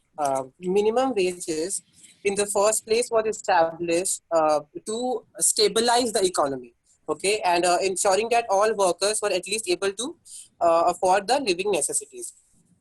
It was set up to save the vulnerable / poor people from being exploited, and I think the government is forgetting that. Now, based on 2019 PPP's International Comparison Program, according to the United Nations Multi-Millennium Development Goals Program, 88 million people out of 1.2 billion Indians, There's a roughly point equal on the to floor. Will you be taking 6.7. it? There's a point on the floor. Will you be taking it? No. Okay. No, I'm not taking it. Roughly equal to 6.7% of India's population lived below the poverty line of $1.25 in 2018 and 19. Now, setting up a minimum age does not necessarily encourage unproductivity. In fact, it improves the quality of work. Where employees are paid, they have like better physical and mental health. And when their mental health and their physical health is better, they focus more on work, and so the quality increases. There's a reason why the developed countries, the companies in developed countries voluntarily will pay more There's a than the point of minimum wage. information on the floor. Will you be taking it? No. Okay. Now, when an employee who's getting nothing moves from getting nothing to getting something, or at least a minimum wage, he does not necessarily spend it in basic necessities. He spends it in entertainment, he spends it in travel, and consumer goods. Now, when they spend it in consumer goods, the companies also the growth of the company also increases. Now, as the growth of the company increases, they try to invest, and like they try to invest in new products, which eventually lead to new employment, and this is how it boosts employment. Now, how it promotes social stability. Now, workers who are assured of receiving a minimum income are often more likely to remain in their current job. Kumar, there are points Okay. on the floor. Will you be taking it? No, I'll first complete my debate. Okay. So no more points. Now, this benefits employers who aren't forced to deal with inconvenience of high turnover. In addition, workers who earn more are less likely to leave their communities in search of better wages elsewhere. This helps in stabilizing neighborhood. Now, it in fact help in small businesses in cities, like villages. When someone has to start a new job, they have money constraints, and to avoid minimum wage is required, so that they can fix the minimum wage for the workers. This can benefit in both, even the employers and the employers. This will benefit both. And these small businesses are really helping the people in rural areas. Like the literacy rate in the least literate states, which are like, let's say, Jharkhand or Bihar or Uttar Pradesh, the literacy rate is really low, and people are not really literate. And mind you, when I'm saying literate, I'm saying that anyone who is an adult and who can read and write, and not someone who can face the competitive market, what our government is saying for productivity. I'm not saying that. I'm saying that someone who can. We need more workshop. We need more training for people in rural areas, so they don't have to move from villages to rural areas, and they work in villages. There is an increase in growth in villages. When there is an increase in wages in people in village areas, there is also an increase in stimulation of cash flow. And when the cash flow increases, the demand of the product or demand in the market also increases.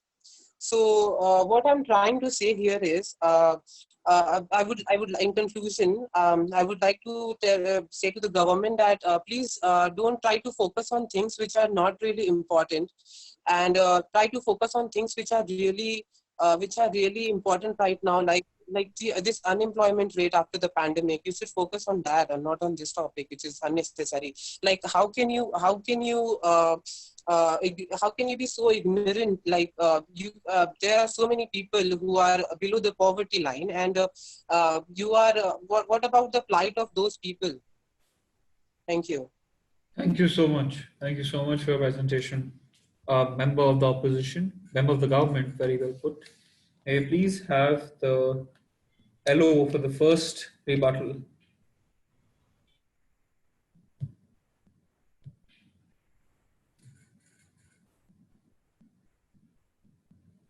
Amitansh, are you available? Can you hear me? Definitely, yes. Yeah. Can I? Am I audible? Sure. You ready? Yeah. Can I start? Yes, as you're audible, and your video is lagging a little bit. Okay then, Amitansh. Sure. I'll just give you a backward count. 3, 2, 1. Please begin. You're there? Can you hear me? Yeah, I can. Not very well, Amitansh. Not very well. Can the others hear him as well, or is he lagging for everybody? No, I'm clear. Yeah, it's not Okay, I'll lagging. take that as a yeah. Is it fine so? Okay, then we'll have him. I think my internet connectivity might be bad. Then we can have you start. It's a 4-minute rebuttal speech. I can give you a backward countdown. Yeah.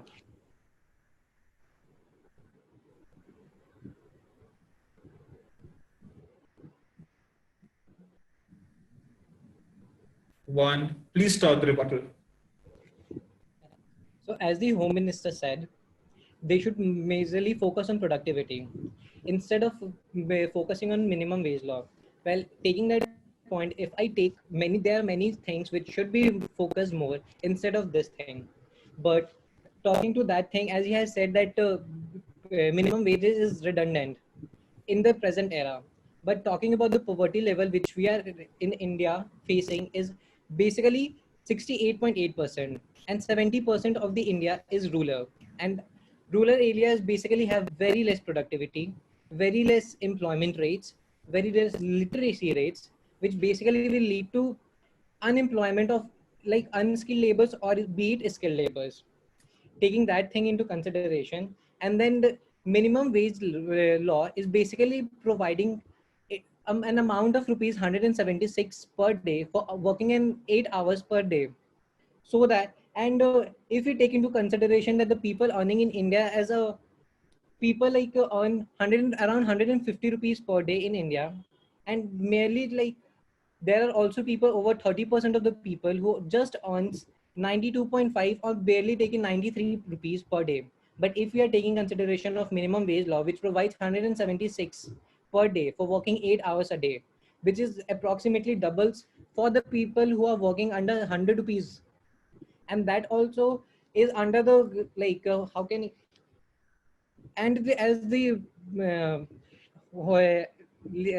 sorry, I'm really sorry, as the member of preposition, as the member of government said, productivity thing. So let me remind you something. There are many there are also decrement in the government jobs from 2019 to 2020. If you want to focus on something else, we should focus on that thing so that there will be more opportunities for the people who can earn more. And if they are talking about 6,000 rupees for a month, then 6,000 is also more than some for someone who is not getting anything. That's all. Thank you so much for your points. Hello. Thank you so much for the member of the opposition as well for being part of this debate. Thank you for representing the opposing side of the argument. Points well noted. Thank you so much. May I please have the final speech of the evening, the Prime Minister's rebuttal. Thank you. Thank you. Am I audible? Yes, you're audible and visible as well. All right. All right. Okay, so I'm doing a backward count of 3 to 1, after which we can start the debate. Sure. Okay then. 3, 2, 1. Please begin. Thank you. Thank you. So it's unfortunate that the opposition does not see the realities of the productive sector today. So the 90% of the productive jobs in the market are in the informal sector. It's only the 10% that are in the formal sector. Firstly, I'd like to point out that minimum wages are enforced only in the formal sector. If you're going to raise it, you're not going to do anything for the other 90%. Secondly, there's a lot of talk about raising the welfare of workers here. Let me give you an analogy here. It has to be clear that you are only affecting the formal sector. But what the opposition would like us to do is to install a very strong pump to pump water out of a well that is nearly empty. Look at the weakness in the productive sector here. We want to extract more and more while the productive sectors are very, very weak. They are not going to be able to provide those jobs. We have to be aware of that. If you can raise the minimum wage levels as high as you want, but the jobs are not going to come. And the other point about the raising welfare is why shouldn't the government do it? Welfare is a duty of an elected government. The job of a private sector is to make a profit, make economic profit, and to develop the country. I mean, their job is not to provide for the welfare of the workers. It's the job of the government to help the workers who are needy to meet their essentials. It's not the job of a private sector. Let me give you another analogy of why the minimum wage is going to stop the development. Think of yourself at the bottom of a well, and you have to get on a ladder to get onto the top. The bottom of the well is where we are now, and we have to get to the top in terms of the wage levels of the country. Minimum wage law would require that the first level of the ladder be very high. But how would you reach there? you would need to climb up the levels of the ladder step by step to go higher up. What I mean here is that if you do not allow for lower wage levels, companies will not be productive enough. Companies will not be able to set up production, and this will not be able to create jobs, which in turn will drive wages higher. You are setting the first step of the ladder so high that we will not be able to get there. That is the point that the government is strenuously trying to make. The opposition says that we don't care about the welfare of workers, which is obviously not true. They have said that we don't care about they have actually supported upskilling, and that is actually what we said. Uh, it's just that our point is that the government should take care of welfare and the private sector should be incentivized to develop the country. That is a very simple point, and the opposition has failed to rebut that. Thank you. Thank you so much, Prime Minister, for putting forward the points. Thank you so much, Member of Government, for being part of this debate as well. Thank you both for representing the proposition side. It was a pleasure having both teams for being part of this debate. A lot of logic, a lot of facts have been presented. I'm very happy with the discussion. May you please have a comment from our judge. Yeah, thank you, guys. I took some notes when you guys were speaking. I like Aditya's opening, and he went through the whole lot of low skill, automation, welfare, benefit, GDP, upskilling. And then I also like the leader of the opposition's logic, the way the minimum wages were built up. It's a committee, it's equitable, it gives equal opportunities, it makes sure people are fed, the calories, the whole lot. What I think there is a flaw in the arguments, and I'll just leave it open because I don't want to comment on that. Aditya, your logic is very well for a developed country where you say the government can take care of the other needs of people. In a poor country like India, where the government cannot take care of for it, what do?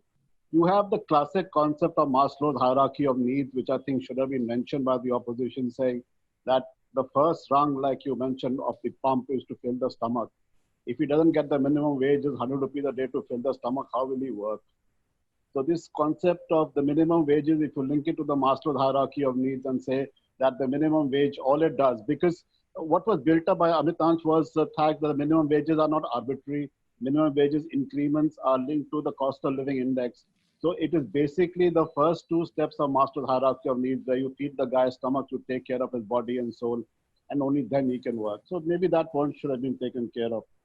What was also not mentioned by this thing is that, to look at the other end of the argument, was that the minimum wages today have become a kind of a government incentive. Like in Delhi, the minimum wage is 16,000 rupees for an unskilled man.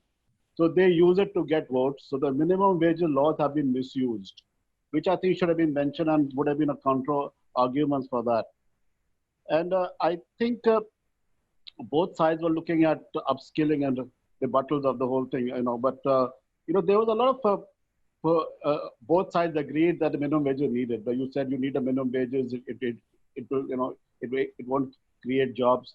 So I'll leave it there. I think there was a lot of overlap in arguments, and both of you had strong points, and I think the truth lies somewhere in between. Where it is, we'll find out someday. Thank you very much. Thank you so much, sir, for your closing remarks. Participants, results of the rounds will be up Friday night. Matches will take place between 11 and 4 on Saturday, as mentioned. All the very best for this. All the very best for all your endeavors. Hope to see you all in our future competitions, and hope to see the winners of the match in our quarterfinals. Thank you all. Stay tuned. Keep an eye on the group, and best of luck. See you all. Thank you. Thank you so much.